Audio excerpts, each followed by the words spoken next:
But before all of that, our next guest was once considered a pillar of his community, a police hero awarded for his bravery after risking his own life to save a drowning woman. But PC Lorncastle's glistening career came to an abrupt end last month when he was permanently dismissed for gross misconduct over his handling of the detention of a 15-year-old in Bournemouth. The former officer now says his life has been destroyed after police body cam footage of the incident captured him swearing at the boy and threatening physical harm. So, was it a brutal abuse of police power or a terrified officer who took things too far? Lorne Castle joins us now. Morning, Lorne. Good morning. Coming in this morning.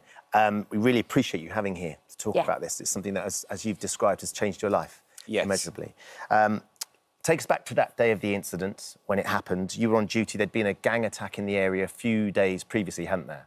Yes, so 2 days prior, there'd been a large incident where there's a gang attack using lots of weapons, knives, machetes. People went to hospital. And we were on an early shift starting at 7 till 6 that day. So we had a briefing in the morning that said, be aware of what's happened 2 days prior, and there are potentially some still outstanding suspects who may be carrying weapons. So the atmosphere would have been quite febrile anyway, because there's a sense that you've got to try and find these suspects that were still out there. How did you come into contact with the suspect? It was towards the end of our shift. The town cameras had radioed across the radio channel we get in our ear that there'd been an assault on an elderly male by an individual. They followed that individual for a while. That individual was then reported to be in some way, shape or form involved in another fracas where a 14-year-old had to be locked inside McDonald's for their own safety. And then the town cameras directed me towards that individual. Right. And so where did you find him and what happened next? So the individual was walking up a hill as we were on approach. I decided to do a silent approach because it was stated that the individual had already made off from town rangers prior. Exited the car, and I think what you see is on the body cam from that point. Did he try and get away? My aim, which was initially successful, was to apprehend him before he had a chance to make that choice or not. I decided and believed that he may do, so that's why I went on a silent approach. My initial aim was to apprehend him against a wall so that it decreased his options for escape and also any attack potentially on me. We're going to show the viewers the body cam footage, which can be quite shocking. So please be warned that it's very aggressive and there's some strong language in it as well. Before we do it, what's your take on what happened in that moment where you were trying to detain the suspect? In all honesty, I went in with the best intentions of arresting a potentially violent individual with no injuries and getting them in. My aim was to restrain him against a wall. The individual attempted to duck away and get away, which can be seen in slow motion on it. The incident went to the ground, which is a very scary place to be when there is a crowd around, which there was. And from that point on is where I acted a bit panicked, out of fear, not my proudest moment, but it was out of self-preservation. And Lorne, at this point, you didn't know he was 15 and he was masked as well? At that point, it was just described as a masked individual. He'd been referred to as driving an e-scooter dangerously through town as well, and you have to be at least 16 to drive one of the e-scooters in town. OK. And he had there was any suggestion that he was carrying a weapon at all? No, and that's a really good point. There was no suggestion. If there was a suggestion this individual had a weapon and was also violent, it would have been a much greater threat. So it would have been dealt with potentially by firearms, or I would have considered a taser option that I had, which is a distance one. But that's where the danger lies for every police officer, in the unknown. So you are trying to apprehend an unknown danger, you know, so that's it. OK, well, we're going to play the footage now. You may find this distressing, but this is the body cam footage of Lorne making this, detaining this suspect. You're under arrest! You're under arrest! No! Get on the floor! Get down on the floor! Get down on the floor! Now! Get down! Show me your down! What have I done? Show me your down! Now! What have I done? Right! What have I done? Where you are? I've done nothing! Put your behind your son! I can't! I've done nothing! Right! I've done nothing! Stop screaming like an nothing! Do you understand that? What have I done? Shut up! Honestly, what have I done? So the panel findings where you treated the suspect with disrespect. There is certainly a sense of the energy, and you can see the aggression with which you were taking down. How do you feel when you watch the footage? Obviously, I feel disappointed in my language on there. However, I know in my heart of hearts, in my true mind, that there was no bad intention any way through, which is why I've continued to give my side. If I'd have paused, hesitated, or maybe given a moment for that individual to make a move, which, as you can see if you're watching in slow motion, he does actually break free from my colleague's hand. His hand goes down towards his belt at one point, which is where the knife fell from later on. I don't know what might have happened. And it was the unknown. My intention was use the minimum force to keep myself and everyone there safe. The suspect didn't make a complaint, actually. No. The complaint was made by a colleague of yours. Why did they do that? I can't speak for other colleagues, but I think maybe some police officers haven't been in maybe situations like that before, so it's shocking for them as well. And the role plays you do in training maybe aren't as real as they are on the street, on a hard concrete. If you look at it, I'm the one that realises every movement he's doing, rather than I realise when his hands comes free.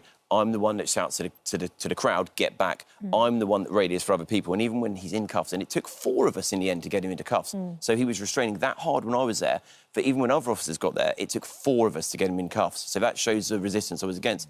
I was still aware there was potential danger. I'm the one that saw where the knife came out. So I think the experience I've had, and also being in, unfortunately, similar situations prior, my risk assessment is different. But everyone does their own individual risk assessment, so I can't really comment for them. In that moment, we can see you forcibly put your hand towards his face and his throat, and also you use that phrase, "I'm going to smash you."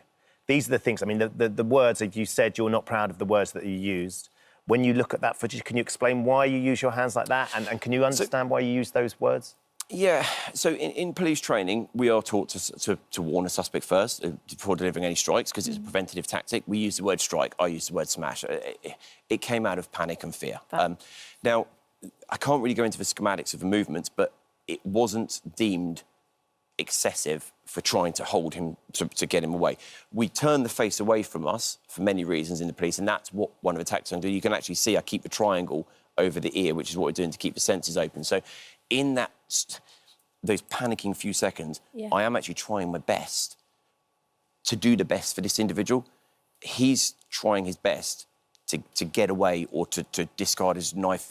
I believe he knows he's got. I don't know at that point. I don't know what he's doing. I don't know what he's trying to get away from. All I know is at that point, I've arrested him. My first words when I went in weren't obscene. You hear from the car, "You're under arrest," not "You're under arrest." So I didn't start off like that. I started off with the intention of quite a forceful, authoritative arrest, which I believe it needed because of the behaviour I had heard that he had exhibited before. I was told in an interview, you could have walked up to him and said, "Excuse me, sir, can we have a chat from the front?" I mean, the guy was wearing a balaclava, a mask. He'd been reported to have attacked 2 people. If I took him by an arm, we ran a campaign called One Punch Can Kill. We'd already reported to have punched someone. I feared he might have at least lashed out at me. I didn't know he had a knife, no. But I've been bitten, I've been spat at, I've had my testicles grabbed, I've had a thumb tried to break when I've held someone. You don't have to have a weapon to be really dangerous. You just have to be unpredictable and have no limits. And I don't know who I'm approaching when they're masked up. Yeah, and it's also in that moment as well. But you've had 10 years with an exemplary record. You've won bravery awards. I'm a good person. And you know, I go into every shift with the intention of doing the right thing from the first minute to the, well, usually I'm off late, and whoever's screwed with me is off late as well, was screwed with me, to do the best intentions. And that's why I knew, well, it doesn't matter, Lorne, you just keep telling the truth, because it's not going to be criminal. You had no bad intention. There was no excessive force. I was genuinely doing the best I could do, as with any job I've done so far. And that's why I think the outpouring of support from me is not only from people I've worked with, previous victims that I've helped, I run external sports clubs as well as a separate business interest, and I've taught for many years prior to the police. People who have actually helped in their life become a better person, and they appreciate that. And you know, I'm really thankful, because now they're all in my corner. You know, they're all coming back to me, and I couldn't have got through without that. This is what Dorset Police have said about your sacking. The independent panel found that PC Castle failed to act with self-control during the incident. He did not treat the 15-year-old with courtesy or respect. At times, our officers are required to use force to prevent offences and protect the public, their colleagues and themselves. PC Castle's actions were excessive, aggressive and inappropriate. PC Castle has let the police service and his colleagues down, and it's important to reiterate that he does not represent the staff of Dorset Police. Tackling unethical or unacceptable behaviour remains a force priority. The formal written outcome of the hearing will be published in due course. What do you make of that? A bit disappointed. Even if I'd have done one thing wrong, after 10 years of exemplary service, it would have been nice for him to say, look, Officer Castle has been a great officer. However, on this occasion, you know, didn't meet the standards, however, and done it. Like, I've been a good guy, you know, and that, I think, is very cold. When it says excessive sort of courtesy and respect, I've taught children for a long time. I can't, in my heart of hearts, say in public, just to save my job, that you can mask yourself up, go out sort of attacking people and carry a knife, and at that point, when you're arrested, you're still resisting, you deserve respect. That's not. I'm not saying you don't deserve respect down the line, but you're making some wrong choices. And you know, you've got to look at those choices and think, well, can I make better choices? We need to make a point that the suspect was not, didn't do anything wrong, and he wasn't found of doing anything wrong, obviously, apart from the carrying of the knife, which we appreciate is a very serious thing in itself. Yeah.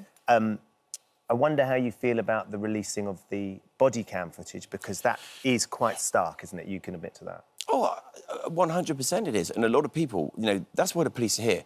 We go out so that members of the general public, with any luck, do not have to see that sort of thing, do not have to face that sort of thing. But the outpouring I've had from police, that's not as uncommon as you would believe against a potentially violent, resisting offender. So it is shocking that they've released it. And also, it's just one view, one piece of evidence. You know, they didn't say there was a witness phoned in at the time to say deliberately, if there's an officer on his own, I'm concerned for his safety because there is a crowd yelling and gathering around him.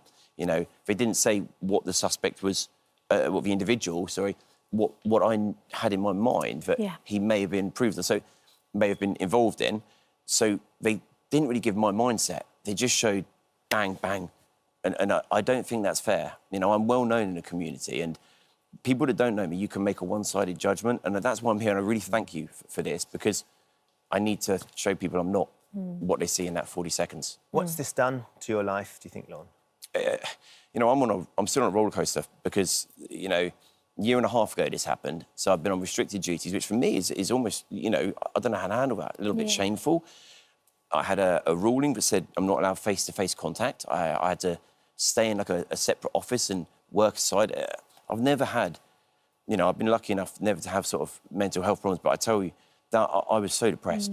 Even my children know it. They're saying to the mum, Dad's not Dad, why is he not happy? It's really hard to be happy. And then the hearing, it destroyed me. You know, they ripped me apart with allegations. But you have got some public support through the GoFundMe group as well that's going on, particularly as knife crime is through the roof at the moment. So you must feel a sense of support from that. And yeah, the tide turned. When the allegations were released on day one, press was really against me. But I think people saw through the actual heart of heart and the intention of me and saw I was a good officer doing what the public want. You know, I've had so many messages, go out there, Lorne. We want to empower the police to go out and tackle what we're scared of. And the messages of success, of support, have been really uplifting. And the GoFundMe set up by one of my former chief inspectors, who knows me from my first start, has made such a difference because I've gotten a job, I'm unemployed. I use teaching sports, but using kids, that now is up in the air because of allegations. People don't know. You know, they see it in the press and think, oh, maybe there's something going on behind closed doors. Maybe he's not as nice as he seems.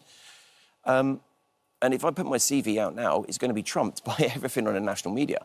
So that has really been a lifeline. I genuinely thank everybody for this. And that's why I'm here, because it's not only for me. This is for every officer that walks that thin blue line. Because you go to a job, you don't know what it is. No. It's an unknown risk. Anything from a shoplifter to a domestic, anything. You don't know what they're going to do. And it's either, it could be, am I going to get attacked or am I going to get a complaint? And you manage to balance that. And you think, phew, I didn't get either. You don't get any thanks. No. You go back, you've got to write it up quickly. Yeah, there's another job coming in, can you do that? You pack it away. All the trauma, all the nerves, you pack it away. After your shift, you go home.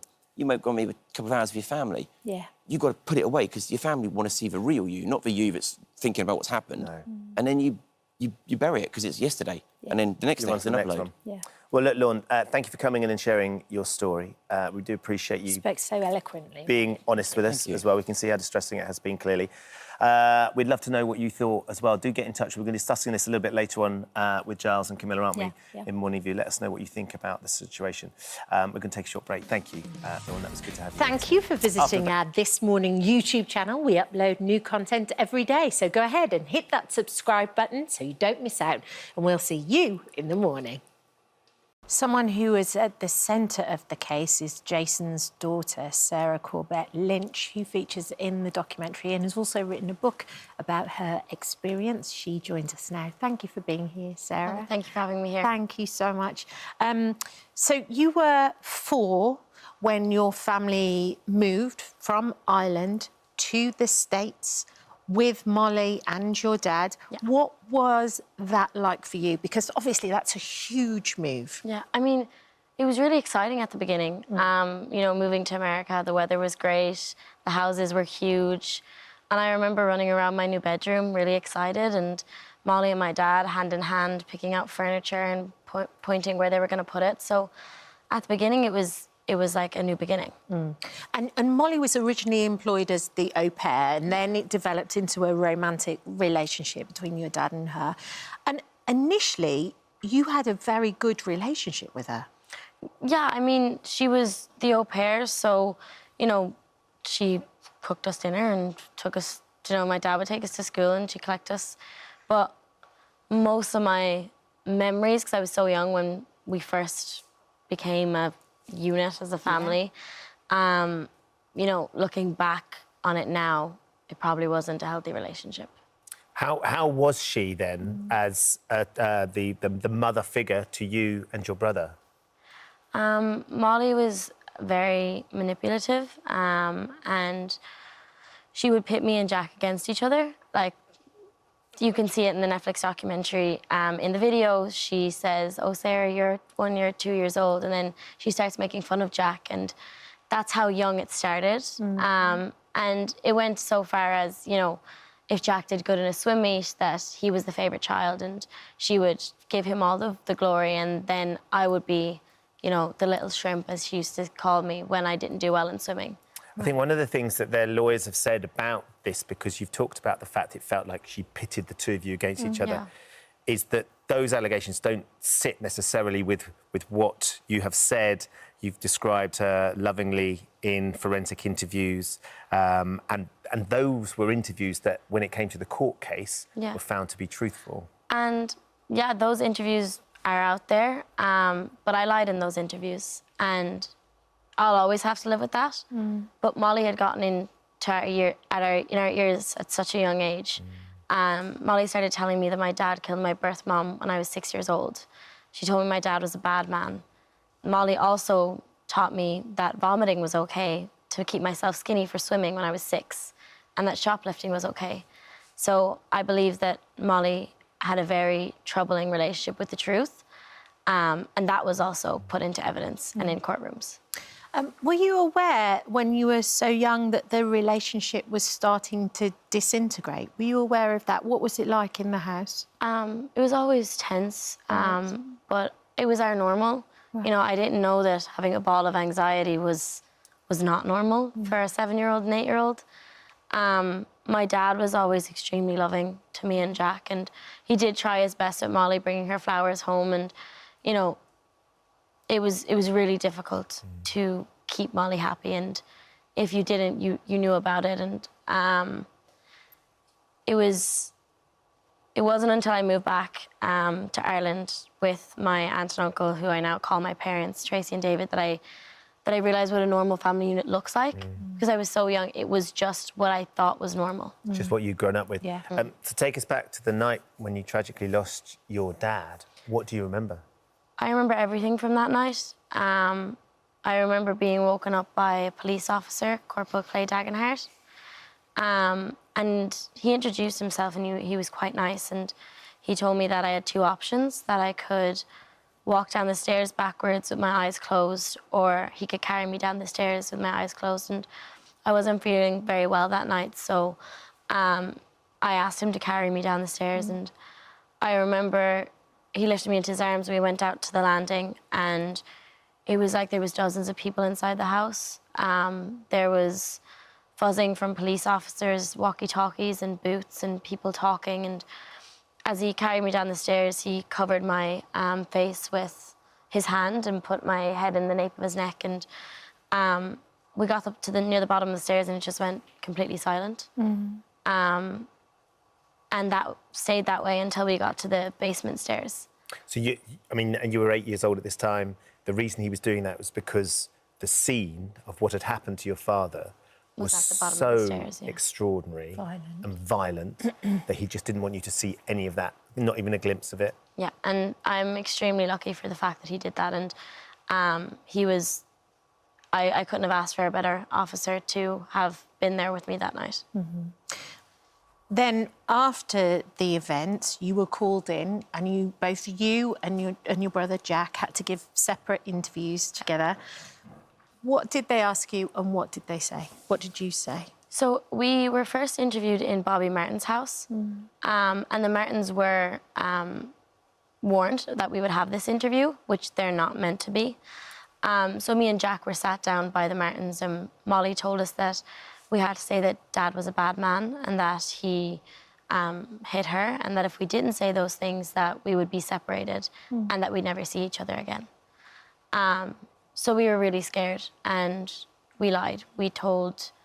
I told social workers that Molly told me that my dad hit her, and Molly told me that my dad was a bad man. And so you essentially, in that interview, as 8-year-olds, and you and your brother, Yeah. You backed up what Molly had said to the police as well. Yes.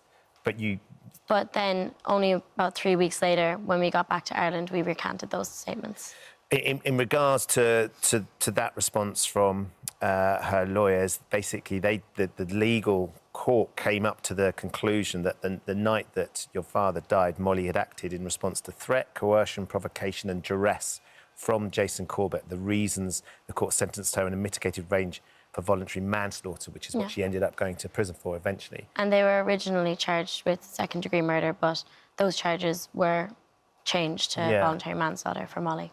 So, I mean, and you and Jack have to live with the fact that, I mean, you were such a young age as well, but you made comments in those interviews that eventually got brought up in the second court case that led to a change in their sentencing. Yeah, and we have to live with the fact that, you know, words that we said are part of the reason why the Martins are walking free today. And I suppose that's why I wrote A Time for Truth, because it gave me a chance to just be completely honest about everything and put it in a book and let people read it. And, you know, we didn't have a voice. I wasn't allowed to give evidence. I wasn't allowed to be a character witness. I was under a gag order, so I couldn't even talk to my friends or my family or media about... So how hard was that as well? Because this case was going all around the world. Of course, it happened in America, but your family from Ireland, and I imagine you're on all the newspapers and you've got to go to school, but you can't, as you say, you can't talk about it. Yeah, and it was extremely difficult because you can't defame the dead. So the Martins could say anything about my dad. And I guess that's why there's so much out there about my dad's character that isn't true.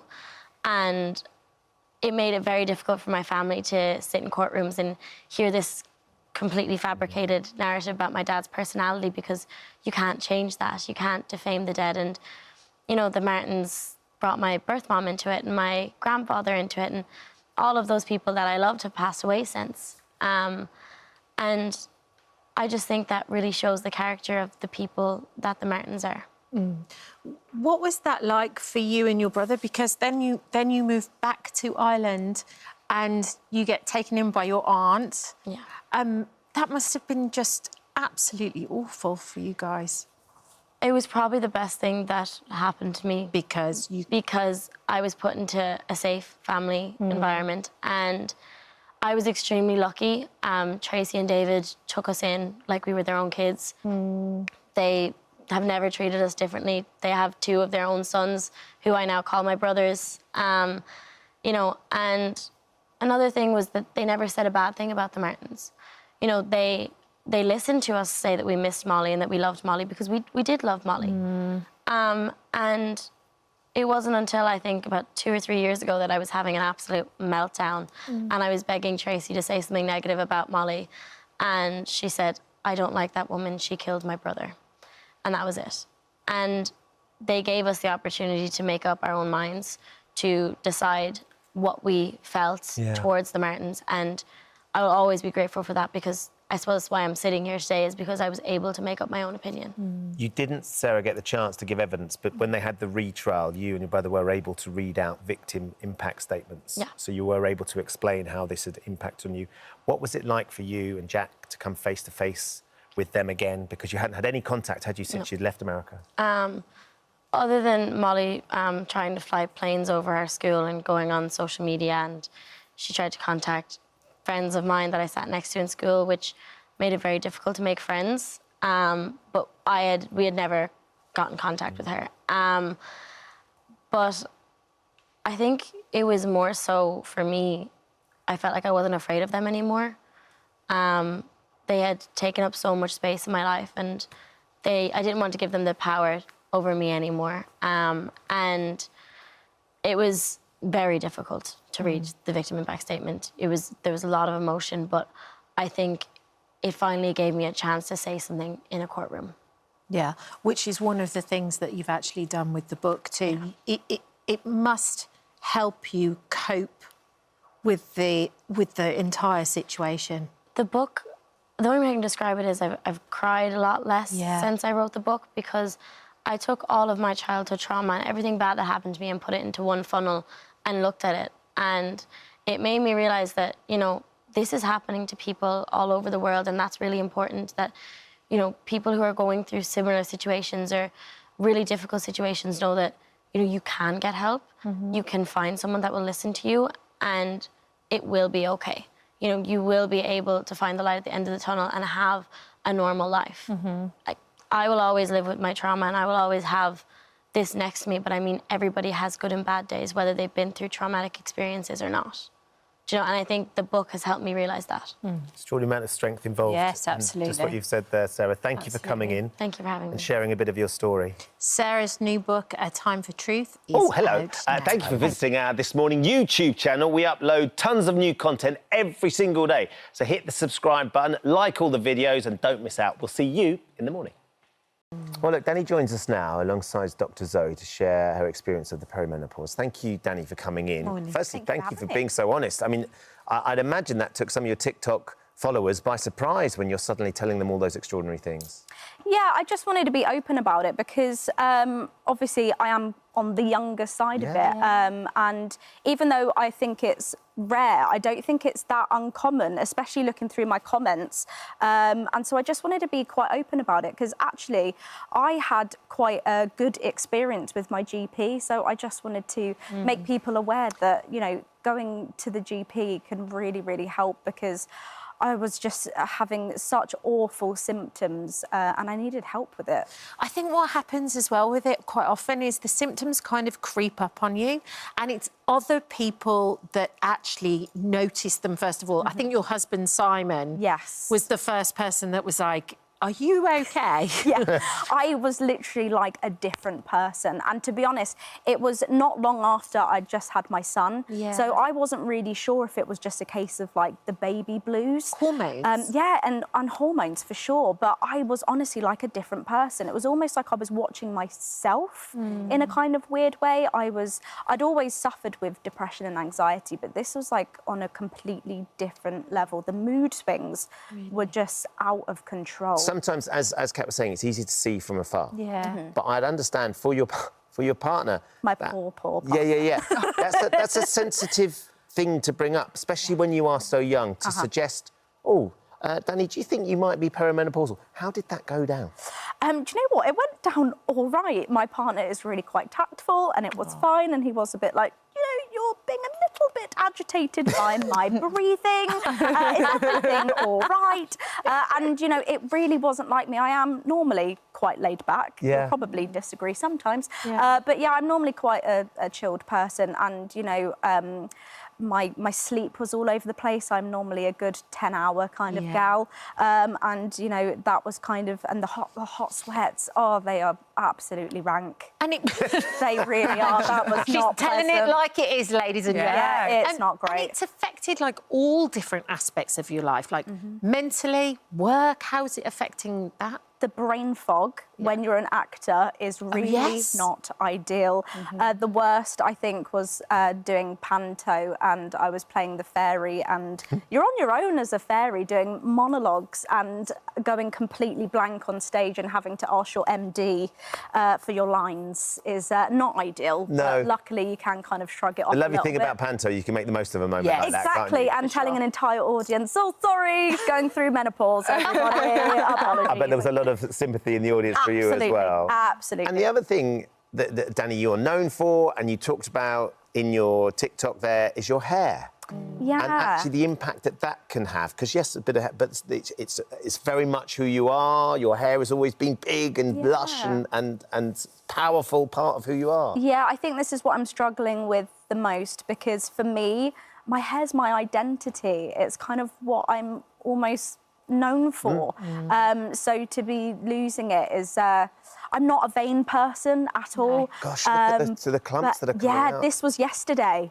And this is it improved as well. Like, I'm taking supplements and gummies and I'm oiling my hair, and this is it improved. It was almost sort of double the amount, you know, a month ago. And yeah, it's thinning, and I'm having bald patches, and yeah, it's starting to affect my self-esteem. You know, I come across very confident, but kind of behind closed doors, it is definitely taking its toll for sure.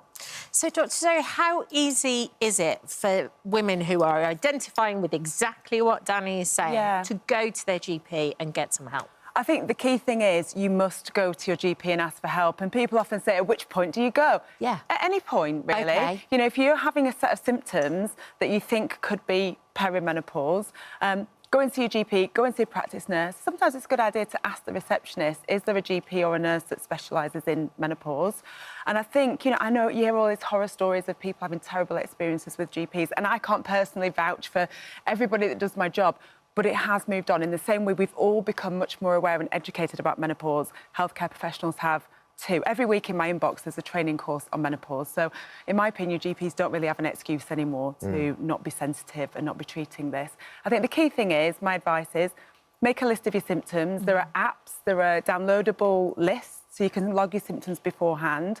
Go in there and say, I want to share my symptoms. I think it could be menopause. If you're interested in HRT, say, I'd like to explore my options, including HRT. Now, your GP may not prescribe HRT on that first appointment because often we need to rule other things out. Symptoms of menopause can overlap with just about anything, because there's over 100 symptoms of menopause, perimenopause. So they might want to check your thyroid function, they might want to check you're not anemic.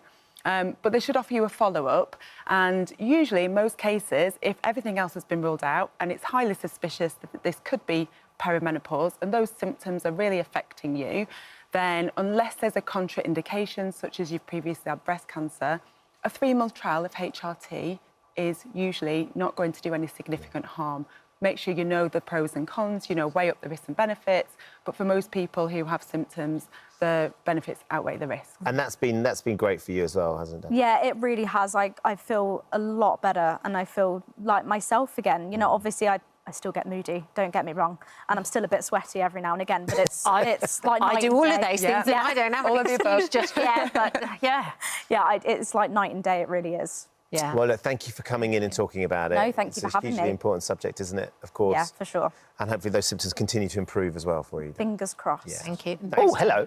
Thank you for visiting our This Morning YouTube channel. We upload tons of new content every single day. So hit the subscribe button, like all the videos, and don't miss out. We'll see you in the morning. Introduce you to two very special guests now. So this is Zebby, who is the UK's only competing zebra. And this is Timothy Twinkletoes, who is apparently light and quick on his feet. There he He's goes. gorgeous. Well, Zebby and Timothy Twinkletoes are hobby horses, which is actually a sport that sees riders perform things like dressage and show jumping without ever mounting a real horse. And we're going to give it a go in just a moment, and we've got the perfect teacher to help us. 15-year-old Maisie Scadden and her horse, Poppy, have been chosen to join Team GB at the World Hobby Horse Championships. Maisie's here today alongside her mum, Molly. How are you? You okay? Welcome to the show. And what's your horse called? This is Poppy. This is Poppy. So Poppy, Zebby and Timothy. Timothy, yeah. Lovely. So, Maisie, how did you get into doing this? Well, about a year ago, I saw a lot of people on TikTok doing it. So I Yes. made my own one and I thought I'd give it a go. So did you get into that, you know, when you're watching on social media and you're watching people doing a hobby and you're thinking, why am I watching them do the hobby when I can do it myself? Yeah, because there are a lot of shows across the UK, so I've been to those and I've competed at all of those. So that's been And really people fun. take it very seriously, don't they? And Yeah. does it keep you quite fit as well? Yes, definitely, because you're not just sat down all day. Oh, lovely. I've seen, because you just have an idea what you think it'll be in your head. When you see the videos, I mean, it's really hard going. Yeah, some of the competitors in the finish classes jump 1.40 meters. Yeah. It's unbelievable, isn't it? How high can you now jump, Maisie? I have jumped a metre, but I usually only jump 70 to 80. Which is actually quite high. We've actually got that out on the what that studio is? floor. That is 70. So you can actually easily jump that? Yeah. Can we ask you to demonstrate it for Yeah. us? All right, go for it. Molly? Do you know what I love about this young person? Doesn't even need warm up. Oh, he's I'd fine. have to He's stretch my fine. hamstrings out for 10 minutes before I Yeah, did this. I can't get over it. Well, I tried to do it beforehand and Here I we couldn't go. do it. Look, she's...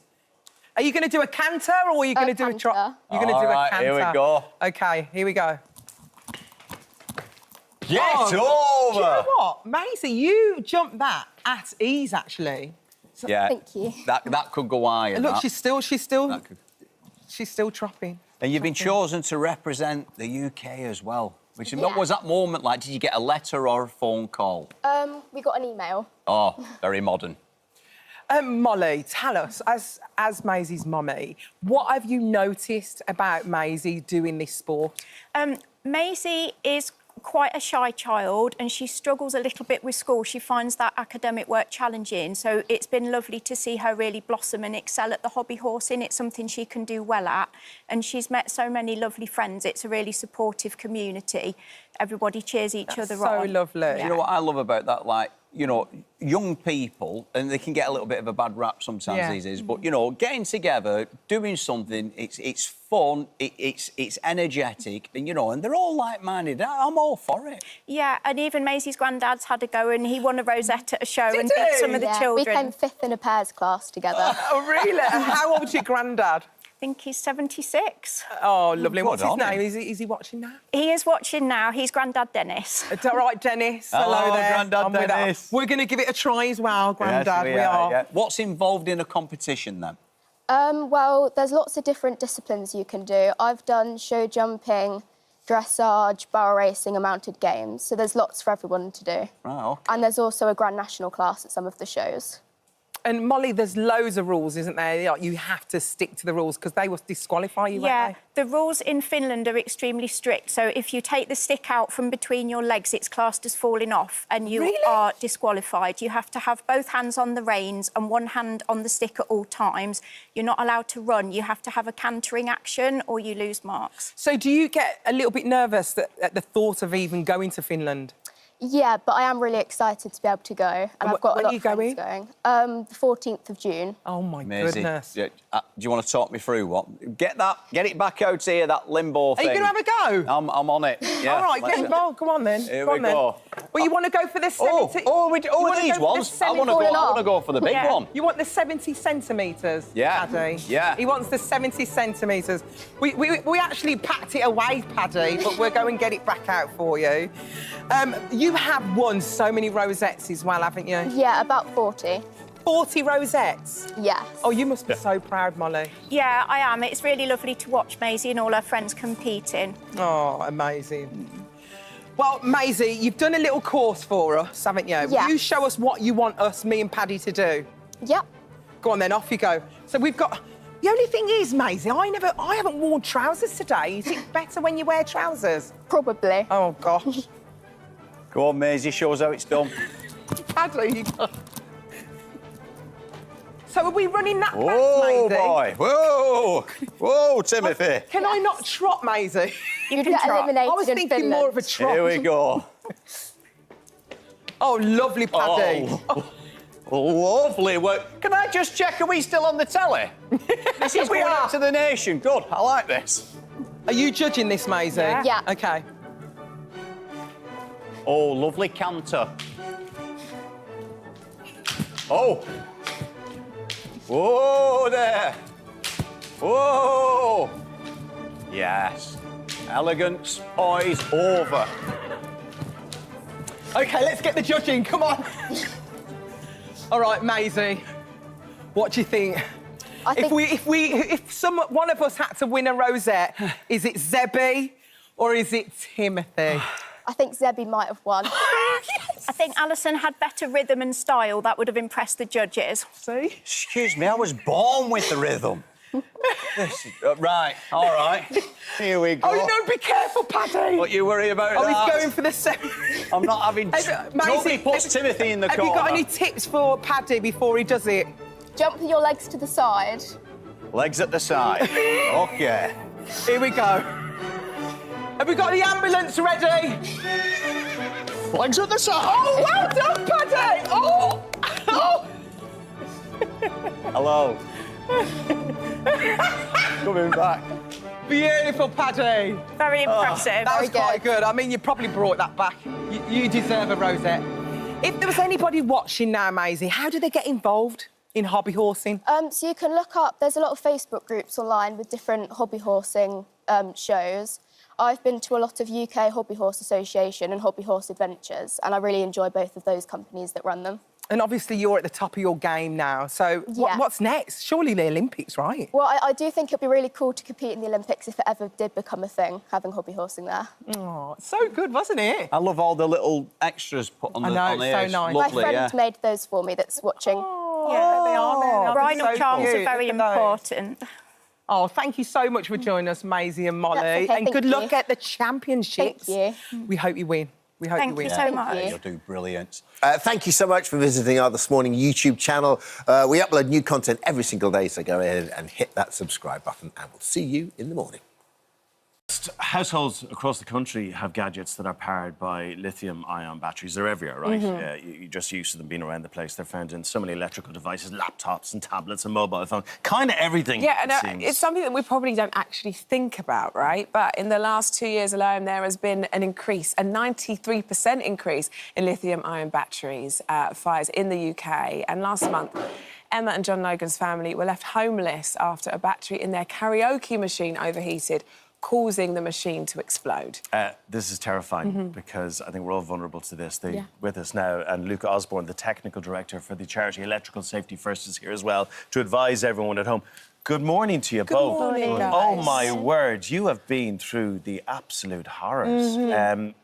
I feel terrible asking you to recount the whole story, but it's as a word of warning to the folks at home. So tell us what happened. You bought this karaoke machine. What happened then?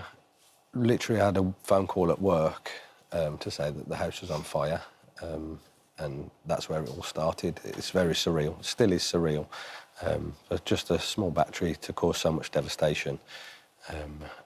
So it's honestly what I'm sure you would think is the unthinkable until it happens to you, right? Receiving a phone call like that, you're at work, your house is on fire. Yeah.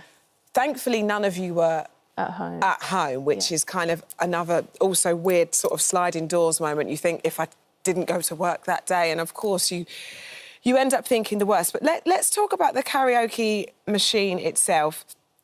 It was a present for your daughters, is that right? We brought it in for Christmas. And how often was the machine used? When we first brought it, we used it all the time, and then the Christmas just gone, we upgraded and brought like a adult kind of version of it. So that it kind of just got put away under my daughter's bed. And right, so the machine itself isn't the one that you were actually using. It was a machine that was actually just stored hidden away because you wasn't using it. Yeah, no, it's just under my daughter's bed, stored away. So you've just done what we all do. You're not using it under a bed, in the attic, well, you don't stashed think away. about it. Yeah. How long had it been there? Since November, the beginning of November, it was last used. Kind of forgotten about. Yeah. It's the cause of the fire. How do you know that? What do they say? What's the fire service say? They found the battery and said it had gone through thermal runaway, which is when it starts to catch fire. So basically got too hot and... Oof. Yes. Yeah. And I think what is quite an interesting thing to me when I read this morning is that when these things happen, and this might be a really naive way of thinking, I would assume it's because it's plugged in or, you know, it's active, as it were, but this is something that is stored away, and the battery itself is kind of doing overtime without you knowing. Yeah. Is this? I'd like to bring you in at this point, Luke. Is this something, Luke, that you see a lot? Is this, because to me this sounds like such a sort of freak, something that you would call a freak accident or a freak situation. Is this something that you're seeing a lot? Fires from lithium-ion batteries are becoming increasingly more common. Less so with this sort of device, more so we're seeing a lot of instances with e-bikes and e-scooters, and they have a huge amount of energy equivalent to the TNT and 6 hand grenades when those things go up. But like you say, it's becoming more and more in everyone's lives. They're enabling technologies, lithium-ion batteries. So we are seeing an increase in these instances, but yeah, less so in the smaller toys, for example. But yeah, raises a concern. It's terrifying because it is a small item, the battery, and I take it hadn't even been charged, sitting there for so long. So look, hate to do this to you, but just to paint the picture of what you came home to. So you're at work, you get the phone call. I guess John called you, let's get home quick as possible. Describe the scene when you arrived back at your house. I arrived back first. There was like 4 fire engines. Gosh. They were trying to get in through my front door. And I was like, I've got a key. But my key wouldn't work because they'd obviously been bashing it. So they ended up cutting a big hole in my front door to get in. There was all flames coming out of my roof. And yeah, the first thing was like, my dogs are in there, get my dogs out. But luckily they were in the kitchen because they get locked in the kitchen when we go out. So they managed to get around the back and get the dogs out, so. You did lose one pet, though. Yeah. Which I know your kids are heartbroken about. Yeah.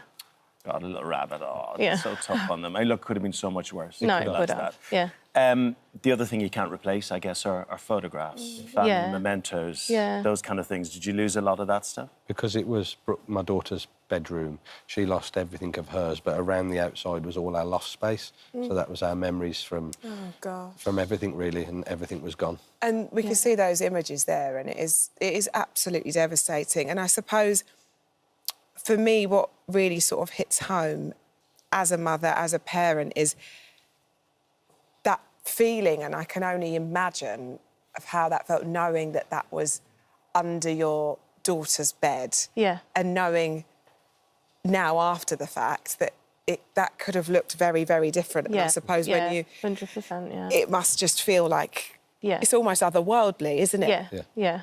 Thank God we were all out. Absolutely that. And you know what we've done, though? The nation now is terrified, and people at home, Luke, are looking through their house for every single battery they have. So, first of all, they have to be careful. Can you give advice to people at home who are currently going, what have I got? What's under the beds? What's in the attic? Yeah, exactly. I mean, like we mentioned there, in everything we've got at the moment, most of your devices and most of the batteries within them will be inherently sound. But we urge people, I mean, safety starts where you shop. You've got to make sure that you buy from a reputable retailer or a reputable manufacturer, people that you trust. We do find issues with problems being sold by third-party retailers through online marketplaces. OK, I'm actually going to stop you. Do most batteries have a safety device in there that stops this happening? Is that what you're saying? Have you... Most devices, the charger and the battery combination will make sure that it shouldn't overcharge. So we would always advise people to make sure they use the original charger that comes with the device. Or the charger from the brand, rather than exactly. external company. Consult the manufacturer. If you lose or you damage your charger, make sure that you've got the right device. But John and Emma's wasn't even plugged in. This is scary. That's so talk us through that. If a battery becomes damaged, it's possible that it could have become damaged. It could have been a manufacturing defect that was in there. But if someone notices that their battery is swelling, so it's deformed, or if there's signs of scorch marks on the device, stop using it. If people start to notice what looks like white smoke coming out of anything, it's too late. Get that device out of your property at that point. There's very little you'll be able to do to combat that. Sorry, do you get the device out or do you get out? Because if it's, I mean, it's an explosion. Sorry, yeah. I meant, I meant get yourself out of the property. Yes. Yeah. And I just want to go back to you both, John and Emma. I'm so pleased that we're sat here and having this conversation and we are talking after the fact. And then, it could have been a lot worse. Of course, this is torn, your world upside down and inside out. How are you? How are you? Because obviously we can think about it could have been worse, but this is a real toll on you both. Where are you living now and how are you both doing? We're currently at my mum's now. So at my mum's, there's like the 6 of us, my mum, my dad, 3 dogs. So it's in a 3-bedroom house. It's cosy. Yeah, it's cosy. It's very tired. Very tired. Yeah, I bet. How are the kids? We try and keep it as normal as we can for them. Yes. They're still going to school. Still, yeah. It's the school holidays at the moment, so that's difficult because we haven't been able to take them away anywhere. So because you're trying to get the money together to fix your house. Yeah. Are you covered by insurance with a fire like this? No. Really? Yeah. Unfortunately, I was 3 months out of my insurance lapse, and I didn't. Yeah. Okay. Yeah. A word of advice to everyone at home again. Should they be scouring their products today and making sure everything's okay? Should they be leaving things in a safe zone out in a shed? What should people be doing? Just have a cursory check of your devices. Make sure you don't charge them overnight where possible. If you are going to be charging devices, make sure that they're not in a place that's going to stop you exiting the building. So particularly e-bikes and e-scooters in hallways and things like that. Do check for the signs I mentioned earlier, the swelling or any kind of scorch marks. Most of your devices will be safe, but do be careful. And always use trusted and reputable retailers. Thank you very much. And I know this isn't easy, so thank you for sitting here and talking about this. And we wish you all the best of luck. And I'm so thankful for you both that you're sat here to tell us, tell us your story. You've helped a lot of people today, all 3 of you. So thanks so much. Thank you so much for visiting our This Morning YouTube channel. We upload new content every single day, so go ahead and hit that subscribe button, and we'll see you in the morning. With us now, still together, incredibly. This is what we like to see. Oh, my word. Do you know what I love about the show and you guys on it? You know, when people are travelling, they send the Instagram photographs and beaches, but actually the reality of travel, when you're really travelling, a lot of it's really hard work, isn't it? Oh, 100%, yeah.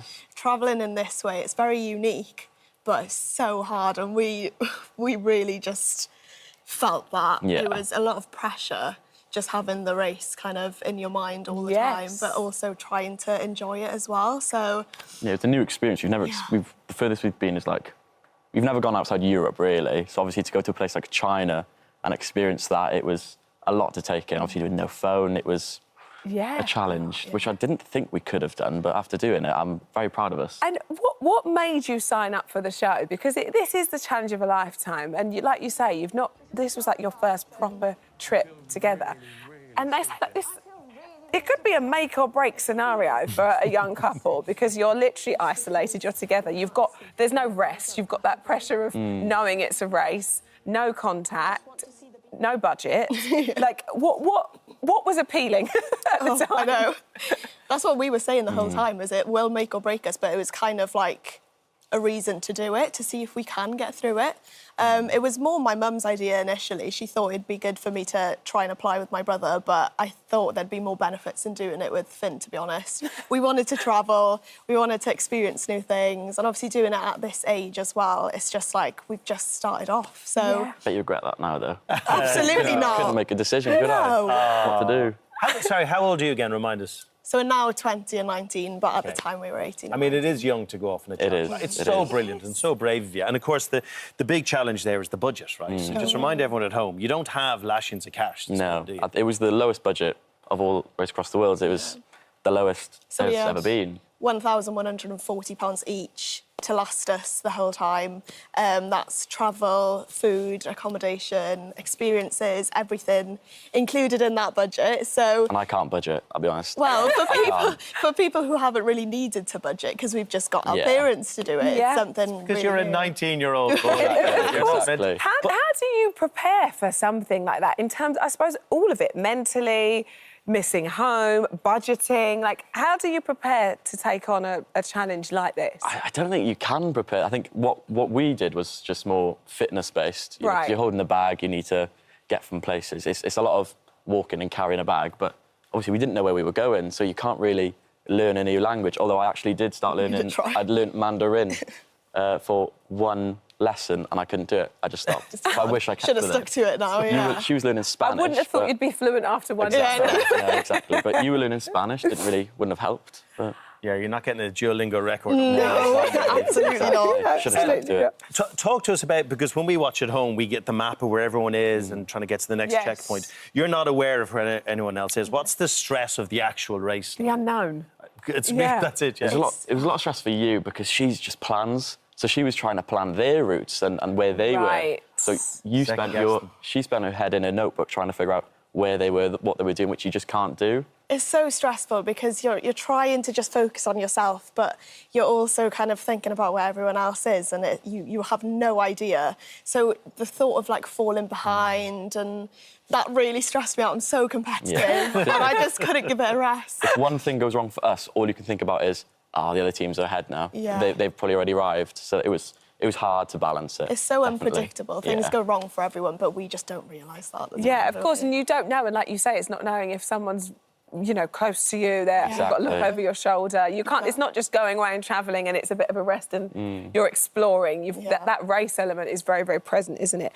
How travelling under pressure can be quite the test on a relationship. I could only imagine. I mean, I'm sure my husband would be absolutely sick of me in this scenario. I mean, he's glad when he gets through airport security with you, isn't he? He is. That's always a tick. Do you think it's made you stronger? Because it is a real challenge. Of course, the challenge itself, but you guys completing that, and you're here, you're together, you're on the sofa. Yeah, we have definitely come back stronger. I think it's the bond, ultimately. Like, we've done that whole thing together now, and it's just coming back and realising what we have actually accomplished and what we have achieved.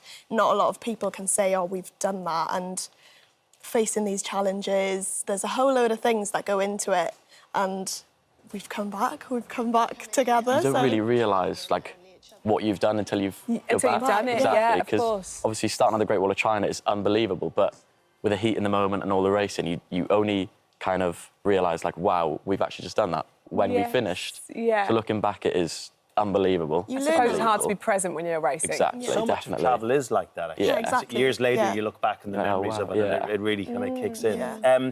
You had the added challenge of diabetes, Exactly, which yes. must have been difficult when you got into like far-reaching kind of corners of the world. Yeah, well, I mean, I've never really had to travel with my diabetes before. It was something new that I was... Yeah, so it was hard, wasn't it? I mean, the new foods, new cultures, the heat can bring it down, stress. It was so much things to balance that. Language barriers on the labels. Exactly, no one else had to do. And obviously, buying sugar then was with our budget. We didn't get any extra things. So it was new, but... How are chicken claws for diabetes? Completely fine, actually. No sugar, no carbs. Didn't need insulin for that. Noted. Yeah, but I wouldn't have them again. All right for diabetes, not all right for the taste buds. And have you got the travelling bug now? Is this the end, or is this something that's really fueled you? Far from the end, I think. Well, as soon as we came back, we went straight to Australia. Yeah. There we go. Thankfully, no budget. Otherwise, 3 days in, We wouldn't have blasted. We wouldn't have blasted, no. Well, we can't wait to see what's next for you. Really, really Good on you. exciting. It's lovely isn't meeting. it? South America. Yeah, that's what I want to go back to Nepal. Oh, There seriously. you go. Oh, wouldn't you love to be that age? Absolutely not. Wonderful. Enjoy it all. Do it Thanks so all. much. Do Lovely it all. talking to you. Oh, lovely. Race Across the World continues tonight at 9 p.m. on BBC One. Thank you so much for visiting our This Morning YouTube channel. We upload new content every single day, so go ahead and hit that subscribe button, and we'll see you in the morning. But behind the scenes, Leslie Garrett has been quietly battling a rare form of cancer with surgery that came dangerously close to ending her singing career for good. I'm delighted to say Leslie joins us now alongside her oncologist, Dr. James Wilson. Good morning to you both. Good morning. All happy, all smiles, all well. Leslie. Good to see you well. Good to see you well. Thank you. Gosh, what a journey, though, for you. Should we start back? Because it's the word that nobody wants to hear. And I know that there's a history of cancer in your family. Take us back to the beginning with you and your story, because this all started after you came across a lump in your breast. Yes. We do have cancer in our family. We have breast cancer in our family, and I was checking diligently, and I came across a lump. And I thought, right, go and get this checked out. And during the course of investigating that lump, which turned out to be absolutely nothing, we discovered another lump. It's called an incidentaloma because it was discovered while they were looking for something else. And it's one of the reasons the NHS is so challenged, because the technology is so wonderful, they keep finding things they weren't really looking for. Right. And we discovered that on my thymus gland, which sits about here, I'd grown a little friend for it. I had a thing called a thymoma, which is a very rare tumour, apparently, on the thymus gland. Now, the thymus gland isn't much use once you're an adult. I think I'm right, aren't I, Jen? No, you're absolutely. It's more useful as a child for Right. making T cells, apparently. And at the time, I had it tested, and it was benign, and it wasn't something that was a cause for worry. But then, a little while later, I noticed that my voice wasn't behaving properly. And in what way? Well, I was preparing a role for English National Opera. I was doing better because I'm still at it. Rightly so. Can't put a good Yorkshire woman down. And I was singing The Barber of Seville, and the preparation wasn't going as I'd hoped, and I was finding I couldn't reach the top notes that I used to reach, and it just wasn't working properly. So I went to my wonderful laryngologist, again at UCLH, my favourite place in the world. And John Rubin, who's known me for many years, said, no, your larynx looks perfect. There's nothing wrong. So I thought, well, I wonder if this thymoma that I had diagnosed the year before is starting to do something. Because it's such a rare cancer, nobody's quite, and that's why we want to raise awareness about it, you know, nobody's quite sure how they work. So I went back and met, again, my wonderful doctor, David Patrini, who was Italian and loved opera, so that's a win-win. And he said that since I'd had it diagnosed originally, the thinking had changed, and now, rather than just watching and waiting, which is what I've been told we would do, the recommendation was to have it removed. And so that's what I was told I had to do, which was a little bit scary. But a decision, I mean, you have to get it removed. It's a well, very you do. difficult, The thing about this thymoma is that where it's placed, which is just to the left of the middle of the chest, it's on just very close to the heart. There are lots of other nerves and muscles in that area that govern the larynx. Right. So there was every possibility in my mind, anyway, that if something was going on there, it would be affecting my singing.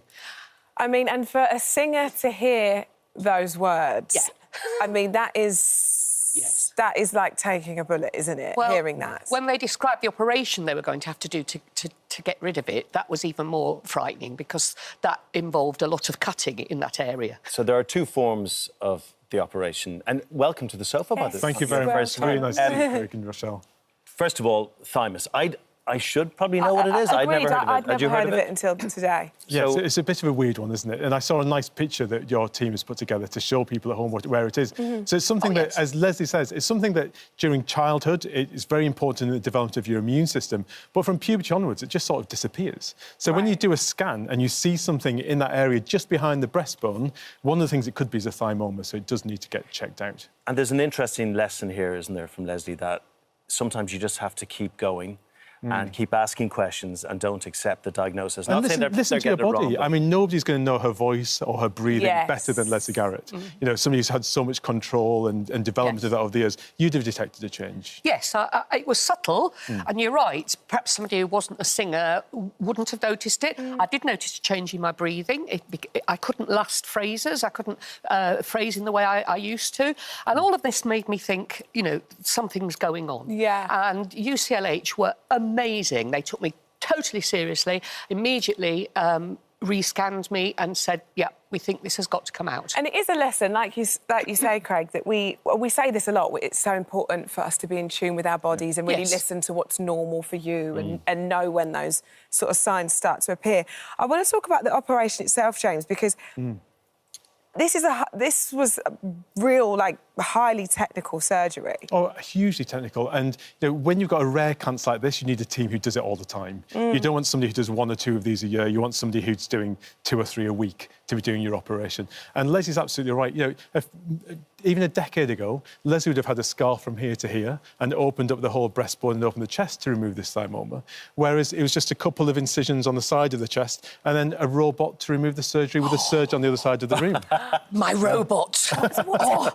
I got to meet my robot, the Da Vinci robot. Oh, this piece of kit.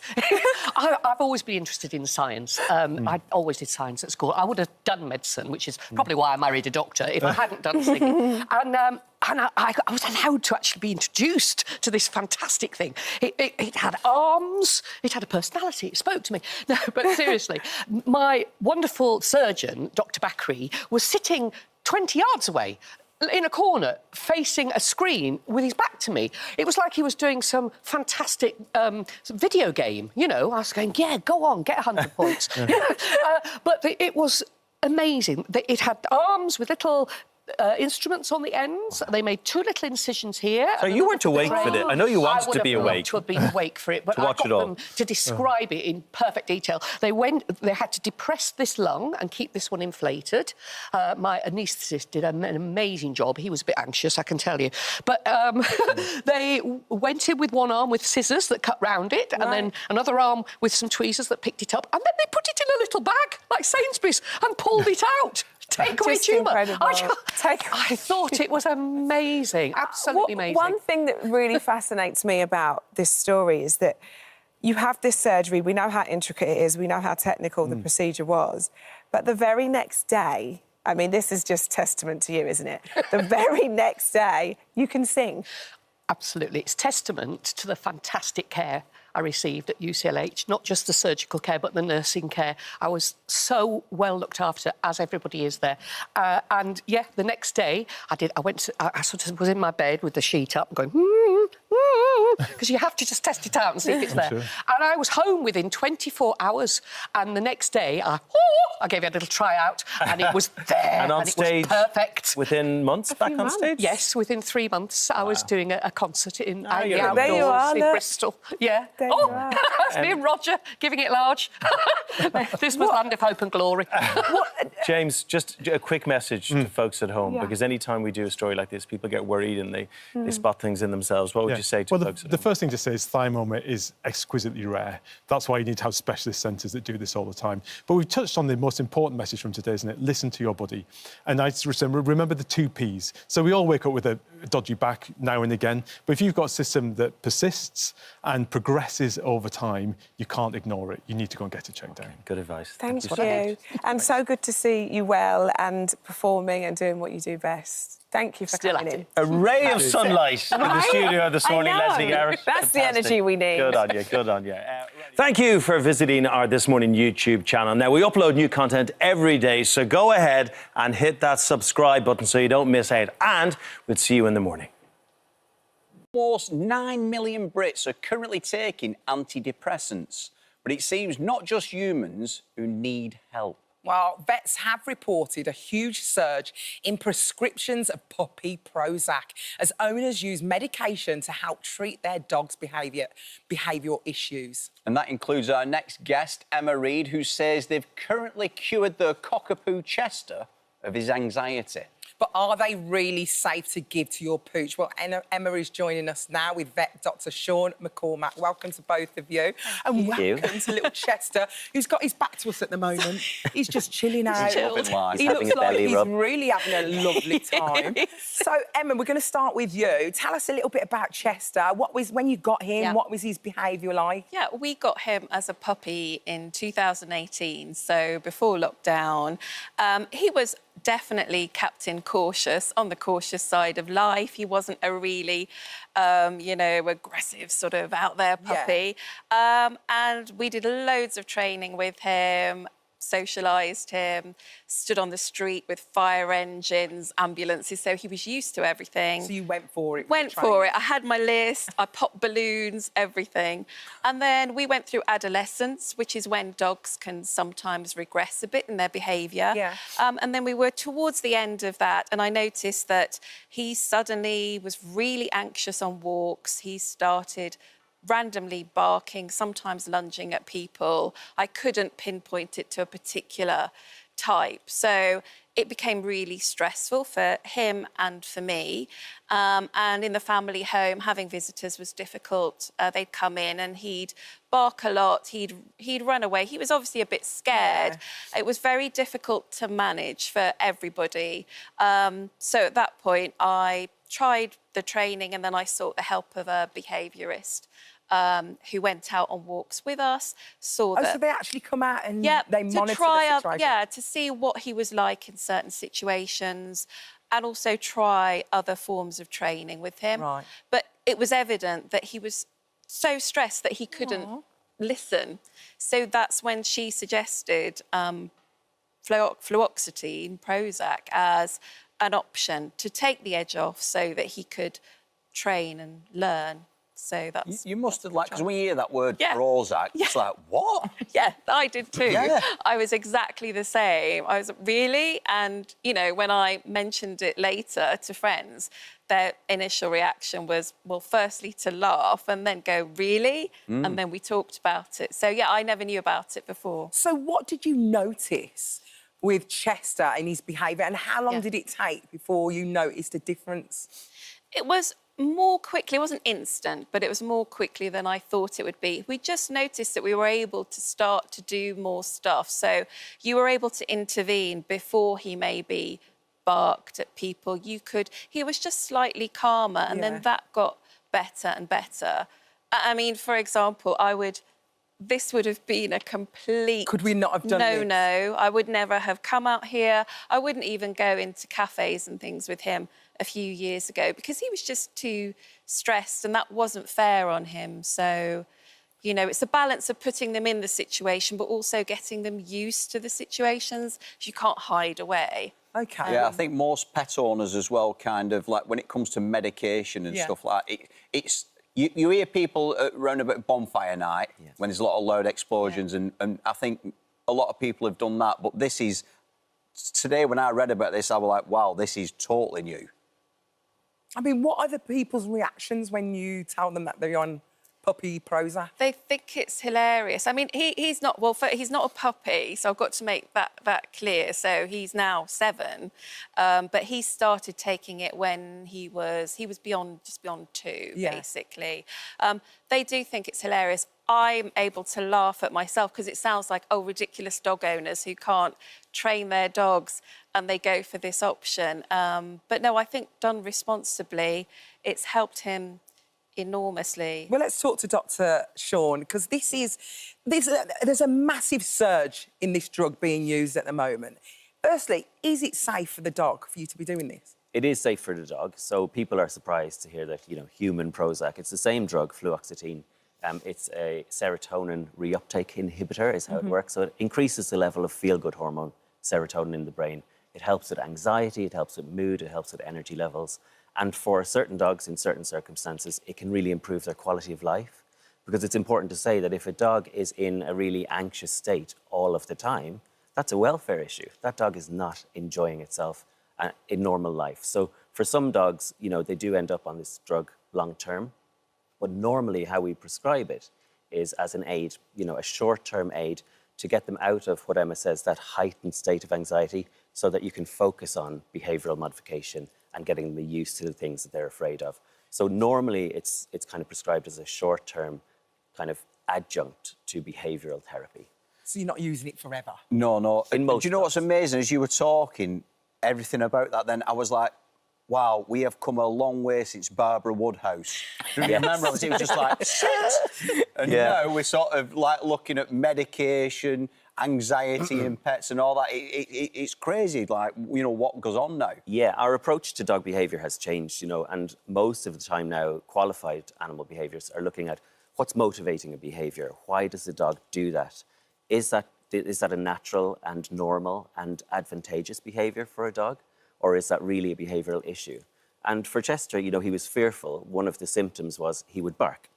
And to a dog, actually, that's quite a clever thing to do, because if he barks at a stranger coming towards him in the park, either mum will take him away from that scary thing, or the stranger will give him a wide berth. And for him, that barking worked. That is an advantageous behaviour, so he'll learn it. And for these little breeds, these are complex little characters, you know, Cockapoo, a mixture between a Cocker Spaniel and a Poodle. You've got bags of energy, you've got super intelligence, and they figure things out very well and learn how to cope, but sometimes it can be antisocial, it can cause stress for the owner. It's not nice to have a stressed-out dog, is it? Even though it's called puppy Prozac, you wouldn't give this to puppies, would you? We don't give it to puppies. Emma did the right thing. You know, she got Chester before the pandemic. That's caused a whole rake of other problems, which we'll get to. She socialised him, you know, she did everything right. Yeah. But we can't medicate puppies when they're in that early development phase. And one of the most crucial development phases for puppies especially is called the socialisation window. And that's not, you know, going out for brunch with their mates or going to a puppy class once a week. That's getting them used to everything in the world that they're going to have to get used to and realise it's no problem. A fire engine goes past, or a person in a wheelchair is a common one. People say, my dog's afraid of people in wheelchairs. Probably because they just never experienced it before they were about 18 weeks of age. So really important to socialise them well. Dr. Sean, just while I've got you, can you prescribe anything for my cat? Because he's got a really bad attitude. Does he? Doesn't even look at me. OK, well, that's just a cat's prerogative, I'm afraid. Yeah, there's nothing we can do about cats, is there? That's just how they are. Yeah. But on a serious note, if someone is watching at home and they're worried about their dog, would you suggest this, or would you say just go and get a full checkup, maybe at the vet? Yeah, I would never suggest Prozac as a quick fix solution, first solution. It needs to be in concert with a physical exam by your vet, because sometimes some of the symptoms of anxiety, trembling, strange behaviour, aggression, they can be signs of pain, for example, can be signs of neurological issues. So you need a checkup by a vet first, make sure there's no medical cause. Then you need to go, as Emma did, to a qualified animal behaviourist who will come and watch you with your dog and see what's going on. And then, only then, maybe prescribing something to help kind of with the behavioural modification. Well, he's definitely chilled out, isn't he? Nice and chill. Look how chilled out he is. And he doesn't like fireworks at all. Does Out he of not? everything else, fireworks not a problem. Oh, my goodness. At all. We've had a A message here from reply, British Small Animal Veterinary Association. Dr. Julian Horde said, fluoxetine could be usually beneficial, helping more than half of dogs with separation anxiety or dominance aggression, but he also warned against drawing parallels between depressed humans and dogs, saying we don't know whether dogs have the same sort of mental health issues as people. Yeah, and that's a really good point. I think as society changes and as the role of dogs in society changes, one of the mistakes we're making, I think, is that we're humanising dogs a little too much and we're forgetting that they're dogs. Yeah. We're not learning their language. We have expectations of them. You know, we're expecting dogs not to behave like dogs. So there's been a wave of pandemic puppies, and there's been a great study by Dr. Rowena Packer at the Royal Veterinary College looking at the pandemic puppy boom. We saw the population of dogs go from 9.5 million to nearly 14 million in just a couple of years. And by and large, I'm making sweeping statements, but by and large, a lot of them were first-time dog owners, inexperienced dog owners, maybe who hadn't had a dog since their childhood. A lot of the puppies were bred to meet the surge in demand, so not necessarily bred very well or with regard to their temperament. Yeah. So there was problems there. And then it was a perfect storm. We were all locked down, so you couldn't socialise your dog. You didn't have access to help, to a behaviourist. You know, so it's not people's fault, but we were all in a situation where some people said, this is the time I can get a dog. And I really want to get a dog. But for me, in my lifestyle, in my work life, I can't get a dog. So I've gone head over heart. But a lot of people went for that. And it has created this wave. Yeah. And I think, hopefully, we're riding the crest of that wave now. And the population of dogs that need Prozac, hopefully the next wave along will be better able to cope with life. Yeah, thank you so much for explaining so well. And Emma, good luck. Thank you very much. Chester, I mean, we can see it's working. I'm taking him home, I think. He's lovely. He's not having it, look. Good boy. Thank you so very much. Hi, everyone. Just wanted to say thank you for visiting our This Morning YouTube channel. Now, listen, we upload new content every day, so go ahead and hit that subscribe button so you don't miss out. And we'll see you in the morning. Before all that, our next guests have made headlines for their very hands-on role in the controversial new series Virgin Island. As professional sex surrogates, Kat Slade and Andre Lazarus have been tasked with helping the show's participants overcome their intimacy issues. But what sets them apart is just how far they're willing to go, which can include sleeping with their clients. They're both joining us to reveal what really goes on behind closed doors. Good morning to you. Thank you both so much for coming in. Yes, thank you very much. Thank you for having us. It's so interesting because when you first start watching the show, you kind of watch it a little bit like that, behind your fingers. And what's so interesting is how you see all of the people on there just grow and flourish. What's been your feeling of the reaction of the show? Yeah, it's been amazing to watch and to see all of that back. I think it can be hard to watch like intimacy and to see intimacy. But being able to see the progression of everybody is so amazing. We had two of them come on the show, and it was really wonderful to see how they've grown and the difference that it has made clearly going on to the island. Andre, just explain a little bit what a sex surrogate is, what's involved in your jobs and your professions. So surrogate partners or surrogate partner therapy is where we, as the surrogates, work with clients and also a licensed clinician therapist. And we work on varying intimacy issues, the education, and then by the end of it, the idea is that we're all working in tandem towards an end goal. And you know, but what we see in the series so far and what we've seen and your experience with the virgins that come on the show is you are there essentially as a catalyst for them to be able to explore physicality in a way that is safe and sort of conducive to them learning about what it is that they can do and how they can do it. Is that Absolutely. Right? So it's about consent. It's all about choice, making sure we're creating a safe container. But really, it's about them learning about themselves. And then when they're ready, whenever that might be, to go into a relationship, now they have education behind that. And how, Kat, how did you get into this? Because it's not a typical job that, you know, people would necessarily talk about. They don't necessarily have it down the job centre, do they? Yeah, I mean, my background is in dance, and particularly like somatic dance and improvisational dance. And I found that those spaces had a lot of emphasis on like touch and sort of contained relationship. And I sort of was trying to find a way to incorporate therapy, but couldn't find the right thing. And then as soon as I found out this was a job, I was like, oh, that's my job. That's what I want to do. My degree was in dance, and so I spent 3 years dancing with a lot, and it is a very physical, intimate form of art, isn't it, actually? And I can totally understand why, if that's something you've learned and you've loved, why you would want to be able to do that. And you can share, because the point is you're sharing your body with other people. Yeah. And I think there's a lot, like, it's a very creative field, which I think people don't really think about it as, like, that way. What do you mean by that? Like, when you're working with somebody and you're in a session, we have a general toolbox, but sometimes you just have to kind of like see where they're at and see what they're feeling and come up with an exercise on the spot that will help them move through it. And I feel like there's a lot of similarities. So, Andre, Kat came from a very artistic background. Yours is very different, and you've come through a very different route to where you were. What was your background? Yeah, I already had varying years of intimacy work that I was doing, coaching people through relationship challenges and other intimacy experiences. And then when I found out about surrogate partner therapy, I was really excited because I believe that working with the body is just as important with working the mind. And this is an avenue in order to do that. So yeah, I was really excited to actually dive in. Yeah, it's hard for people on the outside sometimes looking in, because so often intimacy involves emotion too, and it's very an attraction. All the time. Yeah. Yes. All the time. So how do you differentiate, and how do you keep things separate? Or do you, actually? No, differentiate like emotions and the physical side of things. We don't try to keep them separate. Right. We really want all of that to be a part of the process. I mean, it wouldn't really help people to just learn the physical without, you know, actually being in it emotionally. Yeah. So we welcome all of it. But Andre, isn't that exceptionally hard, though, to be able to do that? Like, as a human being, it must be really difficult to be able to do that. I don't find it to be difficult for myself, but I definitely understand how it could be difficult. And that's what we do with these clients, is to show them that it's okay if there's challenges along the way, that we're all learning as we go. I learn as much from my clients as they learn from me.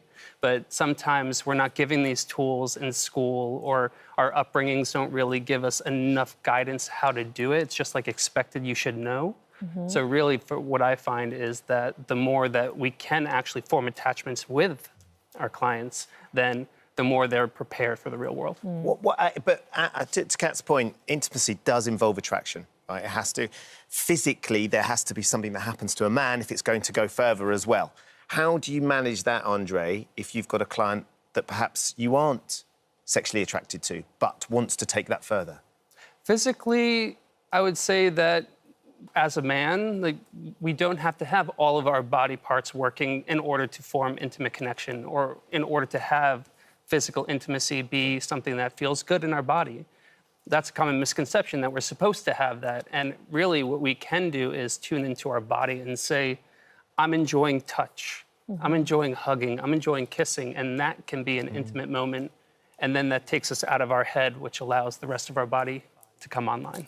Yeah. Interesting. Yeah. And so, Kat, who are your clients? Because obviously we see you with the young, I mean, they're all quite young, sort of mid-20s to early 30s on Virgin Island. What's the range and age of clients that you work with outside of the show? Yeah, I work with a lot of young clients. I would say probably 25 to late 40s is the general age range I work with. I have some up to like late 60s. Really? But in general, that's the age range. And what about your own personal relationships too? How do you handle those? It's really easy. It's a job. It's part of my life, and the people in my life support me and understand how impactful this work is, and you get to see how impactful it is by watching this show. Do you have Without a doubt. Do you have a partner? I do. You do have a partner. And what does your partner think about what it is that you do? Absolutely supportive. Yeah? Yes. Amazing. How about you, Kat? Is that a complication? Have you got a partner? Yes, and I think it is a little bit more difficult for me, I think for me sometimes to have enough relational energy to go around can be a little bit challenging, and to know when to kind of fill the cup and when to give. Yeah. I think it can be a little difficult, but I mean, ultimately, you know, there's more flow than not. Yeah, and I'd imagine as well, for some of the people with intimacy issues, and you give every part of yourself to them, they can form an attachment to you as well. How do you navigate the period when the exploration that you've been doing with them and the teaching you've been doing with them has to finish, and then they have to go on? Because I'd imagine that connection could be quite hard for them to break. Yeah, I mean, that's a really important part of the process, and most relationships end, you know, and so learning how to have a conscious ending to a relationship is just another relationship skill. So we welcome the attachment, and then we work through that ending, and the sessions are always one with a surrogate partner and one with a therapist, and they'll continue with the therapist after they finish with us to integrate and generalize. So it's done side by side? Yeah. That's really interesting. And who do you think progressed the most out on Virgin Island? Who do you think... Because we saw the difference, didn't we? Even with Jordan and Taylor when they came on the show.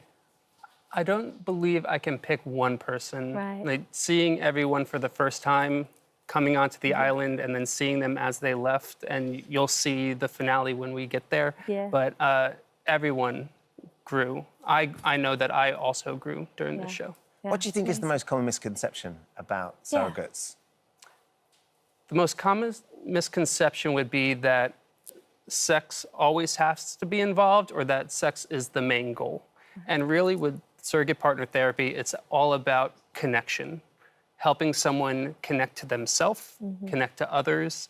And while we can potentially get there with clients, there isn't like a goal, and the speed that we go and how far we go is client dependent. So it really is all about relationship building more than anything.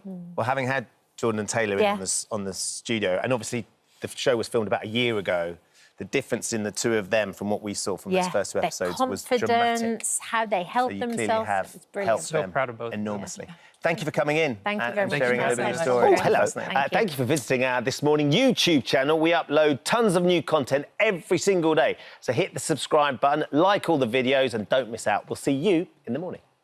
If you've ever wished you could turn back the clock, biohacking could just be the answer. Yeah, it's a wellness trend that involves small changes to boost your energy, improve your health, and even reverse ageing. Our next guest says she's done just that. Wellness guru Davinia Taylor, who's 47, has recently discovered that her biological age is just 20. She joins us now alongside GP Dr. Hussein to explain more. Good morning to you. Good morning. Good morning. I'm feeling like I'm dressed like a 20-year-old as well. I'm like, oh my God, is this too low? Very nice to see you. Thanks for having me. So, hold on. How have you worked out that you've got the biological age for a 20-year-old? Well, what they do is they take... It's a company called GlycanAge, and they take a blood test, and they just basically measure your inflammatory markers. I mean, I'm definitely not 20. I mean, look at me, I'm 47. But my inflammation markers are that of someone much younger than me. body. And inflammation is the driver of, forgive me for overstepping, but the driver of most chronic diseases like cancer, like Alzheimer's, diabetes, heart disease. It's that inflammatory marker that is pushing you into that red zone. So if you can bring your inflammation down internally, you can change. You're going to be more resilient. It's about resilience for me. Rather than looking a certain way, it's about feeling confident that my body is working how it should do, or optimising it, actually, with a few little hacks. So, Davina, you've been on quite a journey through your life, through your teen years, your 20s, your 30s, to where you are now. Having been an actress, having been very well known, having been a real party girl, having dealt with alcoholism and all sorts of addiction as well, your life has literally changed. Well, I'm kind of lucky because I was drinking in my 20s really heavy. Alcoholism got me. So I got sober, like, at the end of my 20s. So I spent my 30s and 40s completely sober. So I could then target on other things that were annoying my body, like, as soon as I put the wine down, and it was always wine, white wine was the one for me, I picked up bread, carbohydrates, because it makes you feel cosy, it makes you feel safe, like wine did, you know? And I didn't realise that was causing inflammation as well, and it was a carbohydrate addiction. And now I just have carbohydrates at night, like sourdough or roast dinner or something, because it makes you feel cosy, you get the carb coma, and that lulls you into a deep sleep, rather than having toast and croissants in the morning that can give me brain fog. And I can't optimise myself, so I fuel my day on fat, which reduces my calorie intake, really, and the carbohydrate intake is reserved for when I want to feel cosy with the kids, having a big meal. You know, it's about timing the food and what fuel source you've got in your brain. Davina, what do you think your 20-year-old Davina Taylor would say to 47-year-old? Oh, she'd say absolutely bore off. Absolutely boring, don't want to hear anything about it. I mean, I would have, painfully boring. But it's really interesting because we were saying about listening to you on Chris Evans the other day, and you've got, like, some tips for kind of even what you shouldn't be doing. Because what you always say is sometimes it's difficult to do what you should be doing. So what should we not be doing? Well, I mean, there's so many things that like I said, timing your carbohydrates is a great tip. So just starting your day in the morning with putting, like, a fat in your coffee or your tea can really change how your brain works. I mean, it pushes you into a state of ketosis, which means the brain has a very smooth, calm energy rather than the up and down of glucose, you know? I mean, glucose is great if you're an athlete. We've got a triathlete doctor here, you know? So that is great at a particular time. But if you're just, like, going from the kitchen to the car to the office, maybe change your fuel source and get sharper when you need to be and more focused on the job in hand rather than the food noise that we get, you know? It's making little tiny switches that you don't get the cravings anymore. And that was freedom for me because I get so preoccupied with what can I have next? What's coming next? Where's my snack? It's 11 o'clock, let's have a Kit Kat, you know? We're going to come to your top tips in just a moment. Dr. Sain, do you find quite a lot of your patients are coming into you talking about those sorts of things, and particularly the inflammation part of Davina's approach to all of this? Yeah, definitely. We've seen a much bigger awareness and concern in terms of how people are ageing. And I think that's fantastic. We've got more kind of health-conscious nation that are looking on what they can do to support their health. And, yeah, definitely patients coming in, asking questions about it, because there's so much information out there. And the information is really challenging because often it can be polar opposites. You know, one place is telling you, eat lots of this. The other place is going, don't eat this, you're going to die tomorrow. And so it can be very, very traumatising for people trying to navigate it. And the terminology sometimes throws people as well. So what is biohacking, essentially? Yeah, like, do you know what? Biohacking means something different to different people, if I'm being honest. But I would say it's trying to make changes within your behaviours, lifestyle, in order to optimise your physiology to live better for longer. And we're not talking about just the number that you reach in terms of your lifespan. We're talking about your health span, the number of years where you've got a quality of life and a health that allows you to do the things you enjoy. So biohacking for me is just hacking into that biology, so I can make myself sleepy when I want to, I can chill myself out, but I can also rev myself up, I can focus, I can be excited at certain times of the day when it's appropriate, and that for me is control. So hacking into your biology, it's just like cleaning hacks. It's just fast-track ways to make yourself feel better at the right time of day, and that for me is just control over my day. Because life is chaotic, we've got too much to do, and yada, yada, yada, and kids and everything. So let's start with, you've got 5 top tips for us, haven't you, Davina? Let's start with the first one. Well, I think that probably the most famous one is the cold water exposure, which revs up dopamine because we don't want to do it, the body goes into shock, so you have all these survival hormones all over you. But very quickly, you will start feeling a self-esteem because you've done something you didn't want to do. However, there's a caveat with this. A lot of people do cold exposure every day and they become tolerant. My tip is flip a coin, right? Heads, you go into the cold, and I'm just talking about in the shower. You don't have to, you know, go into the Thames. Yeah. Heads, you go into the cold. Tails, you don't, because the body is very clever at becoming tolerant, and you won't get that lift in dopamine, that lift in self-esteem, because the body expects it. Even doing it on a Monday, Wednesday, Friday, the body will learn. And so flip a coin. If you flick tails, you don't have to go in. It's a massive relief. Massive relief, like, yes. So either way, you win. So does cold plunge work? Does altering there's been a lot of evidence looking at cold exposure. Yeah. And we know that the body goes through physiological changes where it releases proteins, which help to dampen down inflammation when it's either in extremes of cold or hot, and that's why you see sauna being used. Yeah. In terms of seeing, like, significant benefits from cold water exposure, there are some. It's by no means huge, and there's more evidence that we need to collate from larger studies that are more controlled to really appreciate the benefits. However, harms are pretty minimal as long as you make sure that your health condition allows you to go through those kind of exposures and, of course, avoid hypothermia. So you need to ensure that you do this carefully. And you only need like 30 seconds and do it on the back of your neck, so you're just activating that vagus nerve, the soles of your feet, and then get out. Yeah. That's it. What about squatting? I've heard of a squatty potty before. Yes, so squatting, I mean, we can move on to the toilet bit shortly. Oh, OK. So squatting is a really good way to... Yeah. Yes. So if you can just... The body is so good, it remembers, it's got muscle memory. Right. So from when you were a toddler, you've been learning how to create proteins by doing things like squatting, crawling, you know. The body never forgets the recipe to create these proteins. So just by squatting, even just like for 30 seconds, twice a week, within 2 weeks, you will gain muscle mass. So a supported really squat like that, or would you rather see someone actually proper deep absolutely. You squat? can do this in your sitting room. Even if you can do 10 seconds, guaranteed, a week later, you'll be able to do 20. It's way more... It's brilliant because it's not like fat loss. Right. You see the gains very quickly. Just write it down. It'll be fantastic. You'll suddenly feel self-esteem and it'll encourage you to do more. Muscle mass is longevity. Yeah. It's something that I try and do, things like that. Certainly for my mobility as well, my lower back, I find that if I can actually work on my squat and how long I can hold a squat, makes a big difference. And as an athlete, you must feel the same. Yeah, like physical activity, when we're talking about longevity, it's the biggest lever. You know, it is the thing that we look in science, both from a fitness perspective, assessing VO2 max or muscle function. It has a really good correlation when we look at all-cause mortality, so your risk of dying early, essentially. Yes, the wall squat that we had the image of there, that's fantastic because it's an isometric exercise. You're holding it, so your muscles tend to then get a lot of blood flow going in. Lots of evidence to show that's great for blood pressure, if that's something that you're struggling with. But also, when we talk about movement, the next movement's the best movement. You know, if doing a squat is not your cup of tea and you're not going to really do it, don't. You know, just find a movement that you enjoy and think of non-traditional forms. Think of dancing, gardening, going for walks with your friends.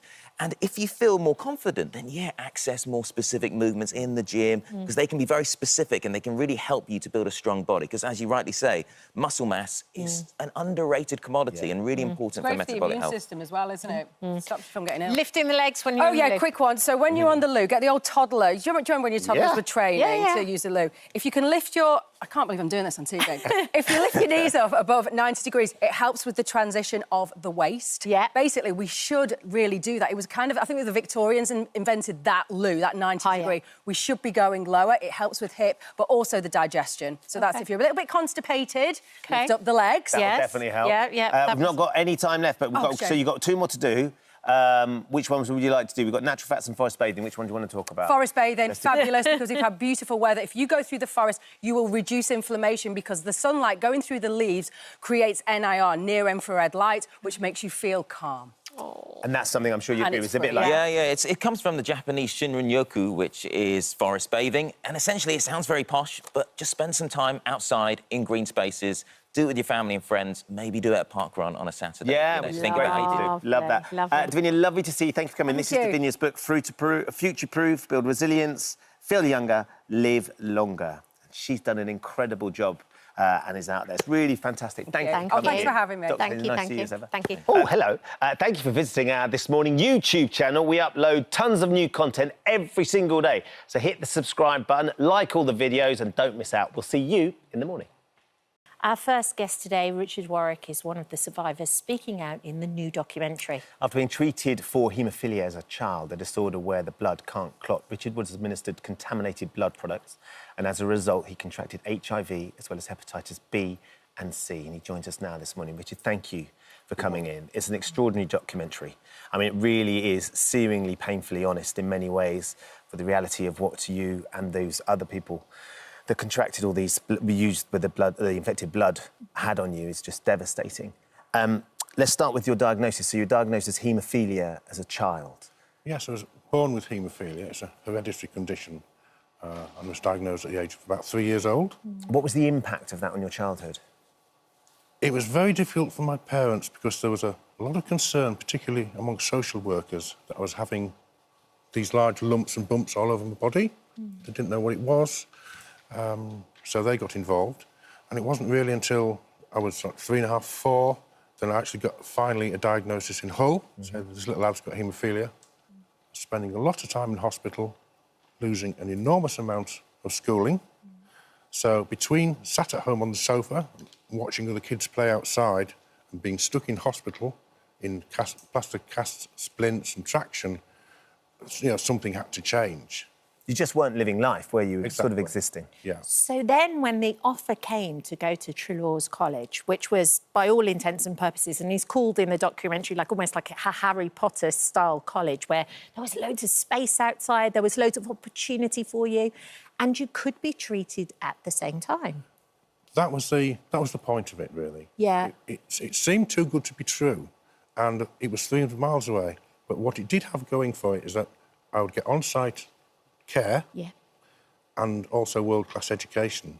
And although it was a huge wrench for my parents to send me that far away from home, they, at the time, thought it was the best thing to do. I mean, the glossy brochures that they got, talking about the pros of the school, it was really a no-brainer, so they opted for sending me down there.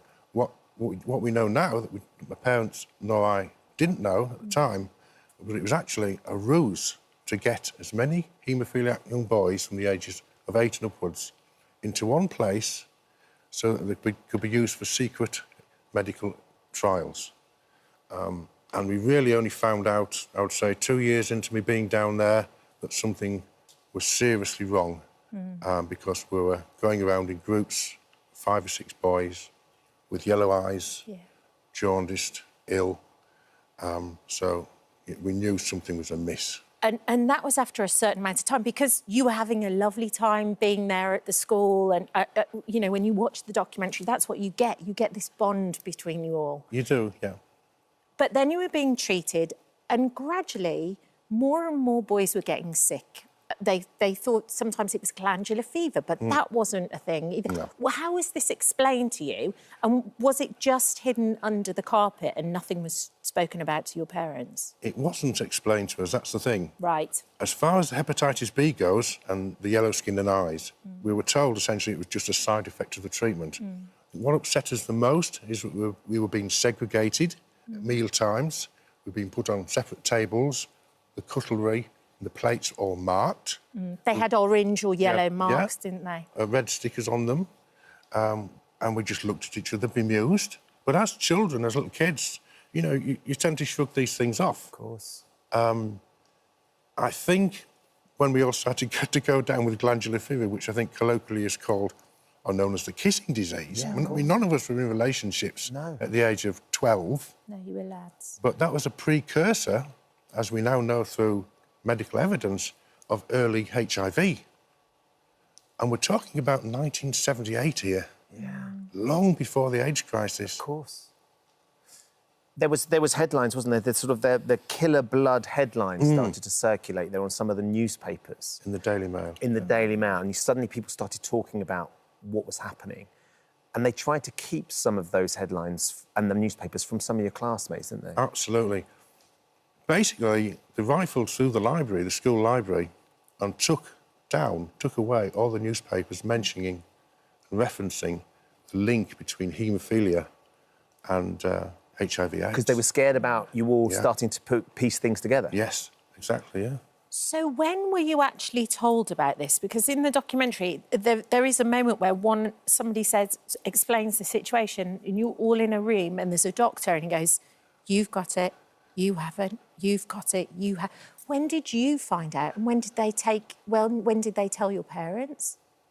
I found out personally in, what would be about 3.5 years after I was diagnosed. I was tested for HIV in December 1984. Wasn't told the results. And it was my GP. I developed epilepsy. As a side note, I developed epilepsy as a result of the HIV infection. And I was going for a checkup, routine checkup with my GP to say, how are you getting on with your meds and so on and so forth. And he turned around to me and said, just before I left, he said, Richard, you do know you're HIV positive, don't you? And I blankly stared at him and I said, I didn't. What year was that, Richard? That would be 1980, I would say October 1987. So I walked home to see my girlfriend. We were living at her mum and dad's house at the time. It was a wet, cold, dark night. It was raining. And I just walked home with my head down. And I said, Tina, we've got to go upstairs and we've got to talk. I've got something to tell you. And we just hugged each other and cried and talked, you know. And then things got, after that, there was another problem.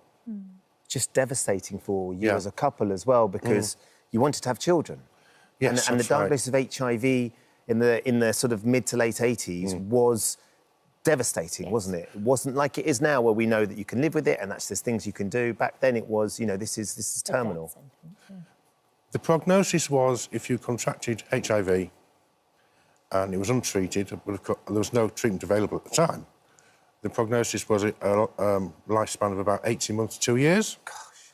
So we were in between the point at which I had HIV and there was no treatment. So in late 1991, AZT came onto the market, which was a real game changer. But at the time, there was no treatment. So I'd been given this prognosis. We had one of those things that happens in life, an accident between us. Tina became pregnant, then morning sickness and such like, so she knew what was going on. Went to the GP, her doctor, and he said to her, it's in your best interest and the interest of the child that you terminate this pregnancy. We had two options to think about. Either the child is born and it's OK, and I die 2 years later, so the child grows up without a dad, or the child is born with HIV itself, or a mixture of both. So at the time, it seemed the obvious choice to make, but sadly, it was Tina's last chance to have children. So consequently, we haven't been able to start a family. And Richard, it's affected your life in every way, emotionally, mentally, work, insurance, every single way, hasn't it? It has, yeah. I mean, it's prevented me from leading a normal, productive life. You know, being able to provide for a family, which I've never had. But that aside, it means I haven't been able to contribute to society in the way that I wanted to do.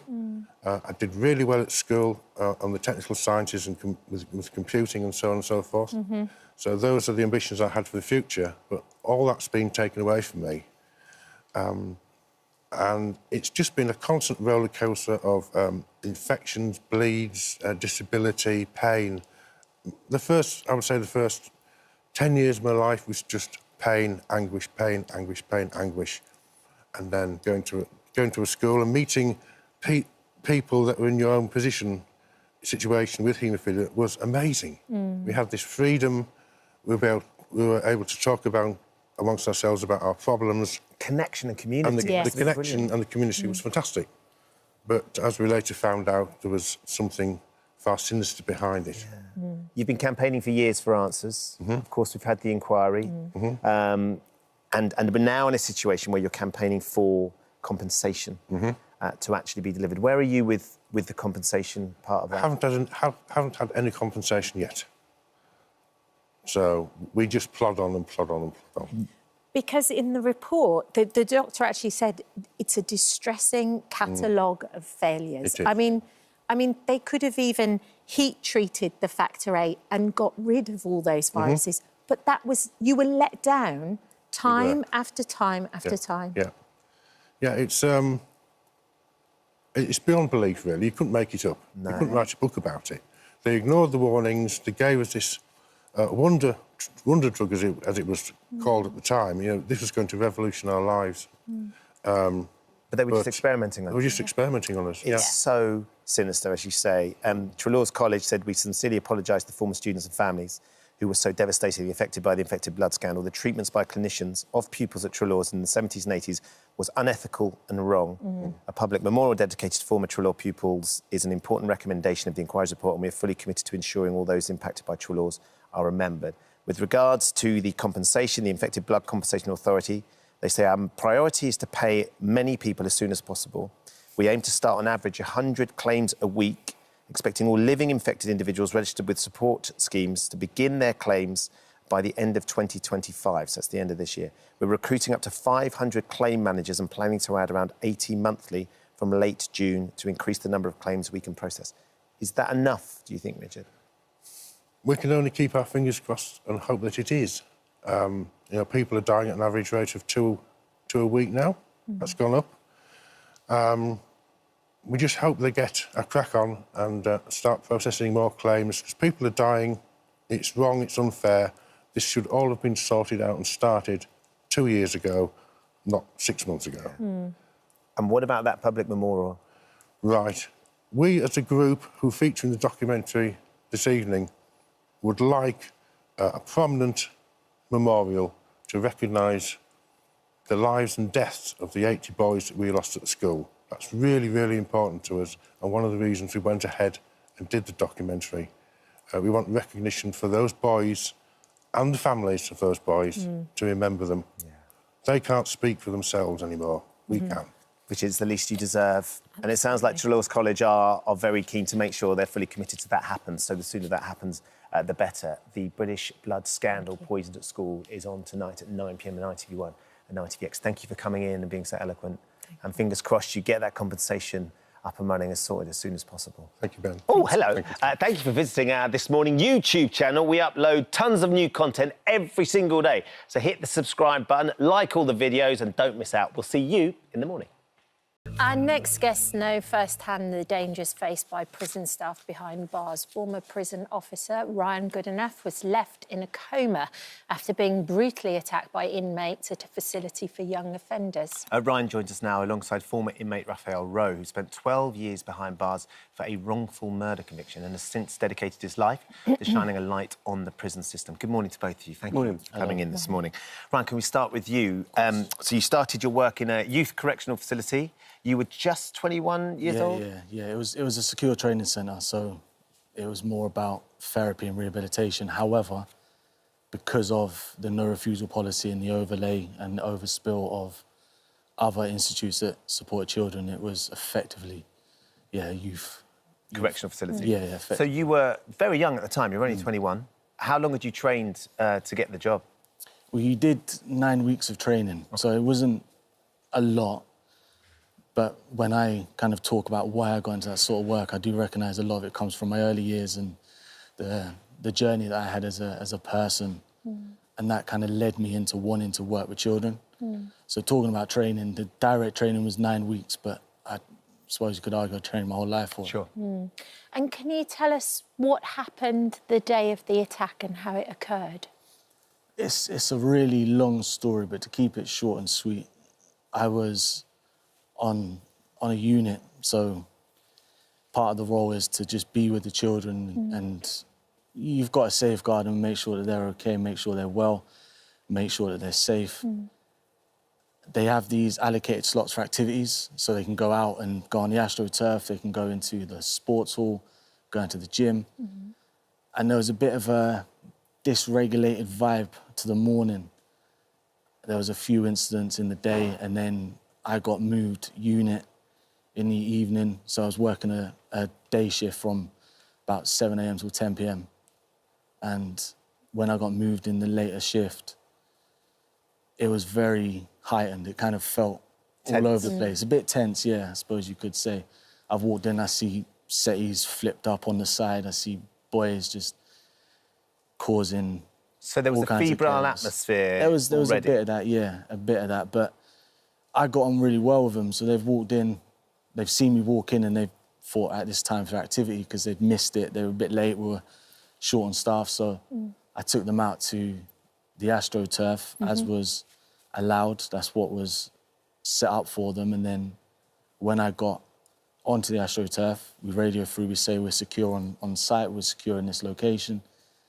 And then I just see a boy trying to effectively escape the AstroTurf. Not climb a wall. Yeah, no, he was trying to climb the fence. Right. So it was only going to be escaping, I use loosely, but he would have been escaping a place where I said it was secure. So he was trying to get over the fence into the basketball court.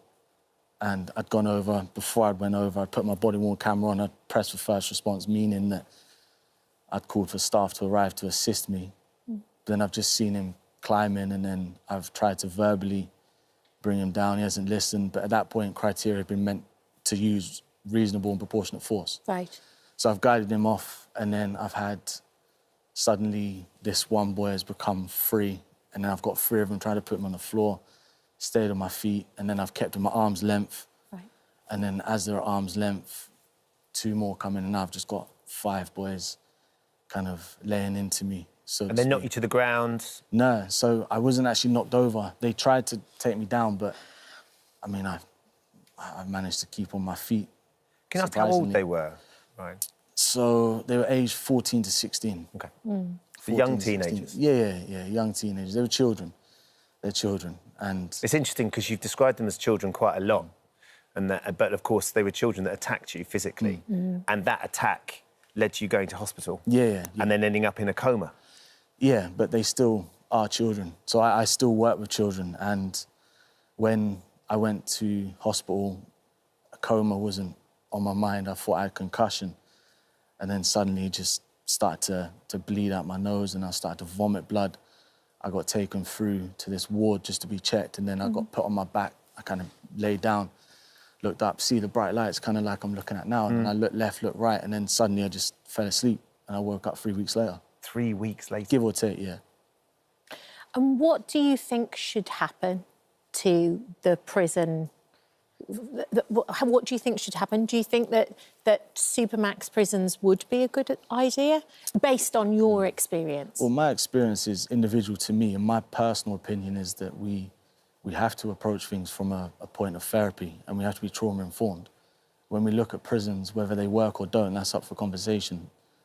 But what we see is we see individuals who are suffocated by trauma, they're living with trauma. And when we don't put enough support in place for that, situations like this happen. I was in court reading a victim's personal statement when the boys were being sentenced, when the children were in court, and I said quite strongly, and I stand by it to this day, they were fighting the uniform, they weren't fighting me. Right.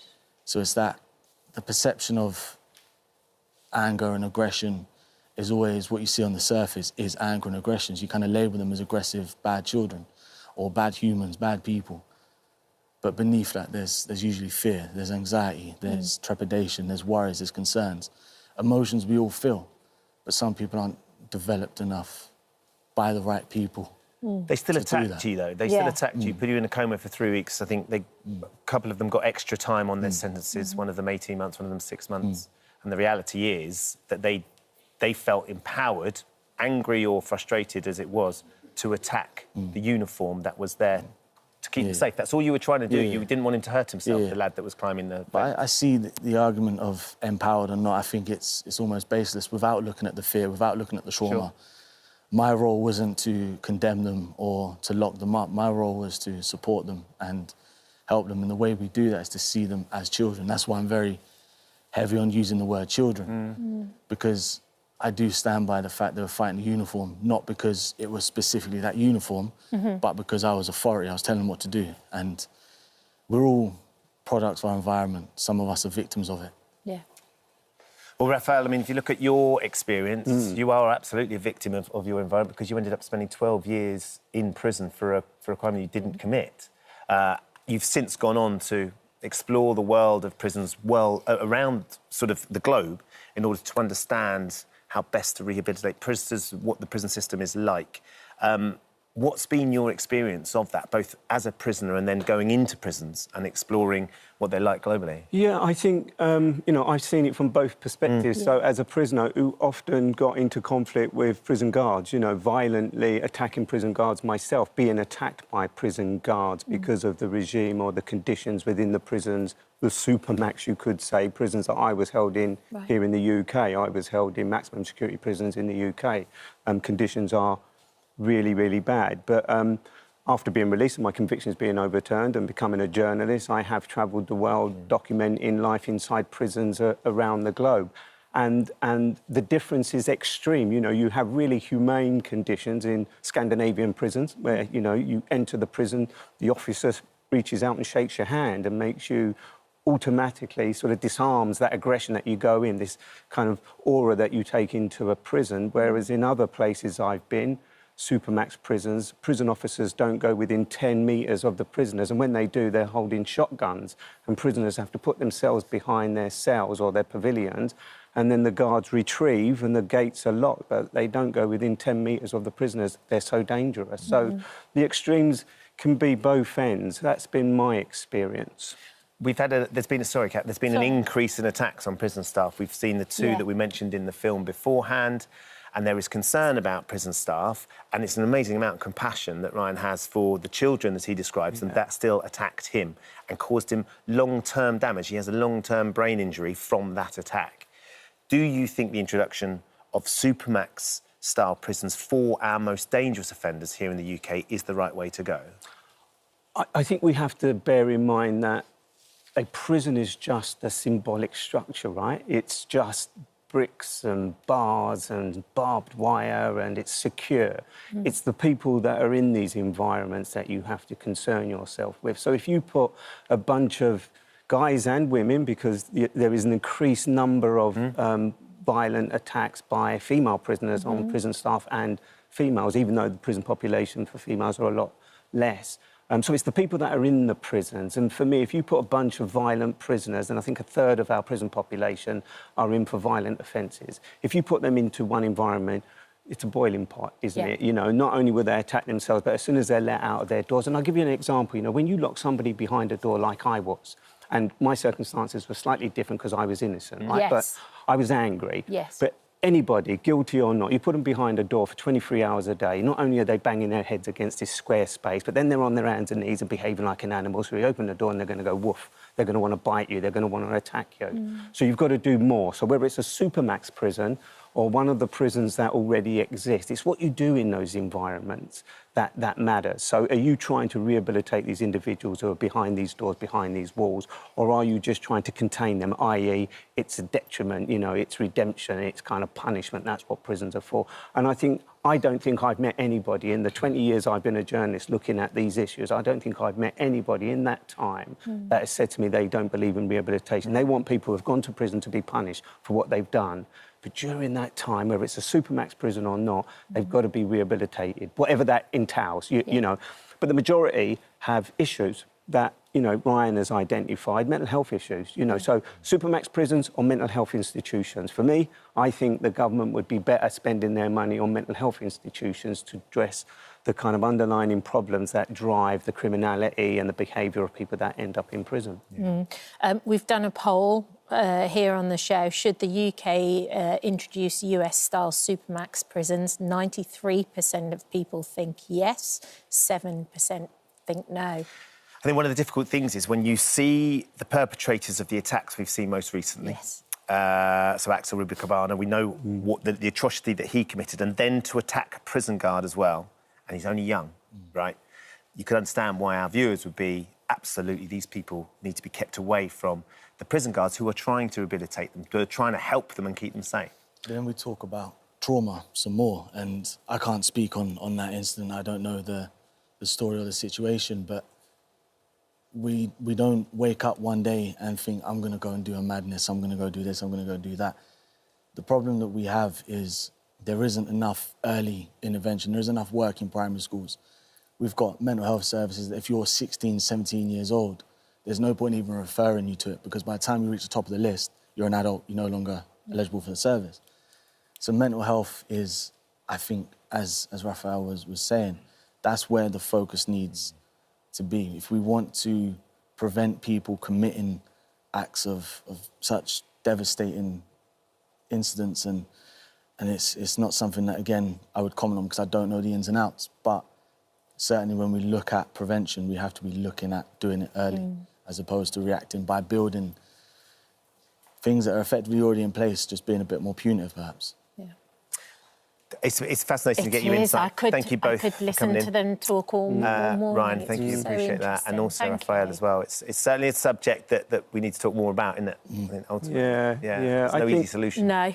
There isn't an easy solution. I think that's the important thing, isn't it? Because it's really interesting that you say 93% or whatnot people believe in supermax prisons, but that's headlines, right? I mean, anybody who walks into a prison will see an environment where the guards are doing the best that they can, the prison officers, the staff that work in it, auxiliary staff, the probation officers, and all the other people that give up their time to work in these environments around the globe, and I've seen it, the scale has been very different.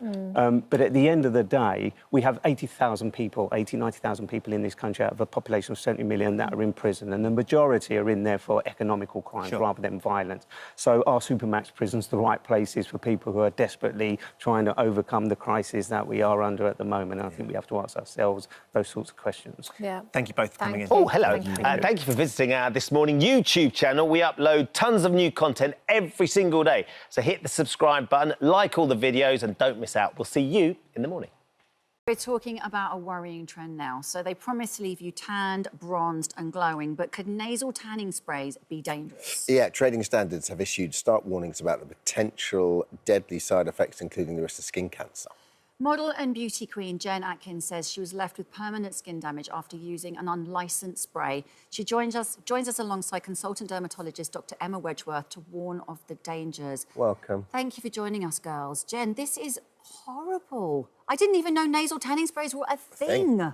Yeah, well, I didn't until I had a message on Instagram and someone said, can I send you these products for free in, exchange for promotion? And I was like, so flattered. I was like, yes, send me it. And I'd never looked into nasal tans in my entire life, and I love a tan. And I thought, I'll give it a go.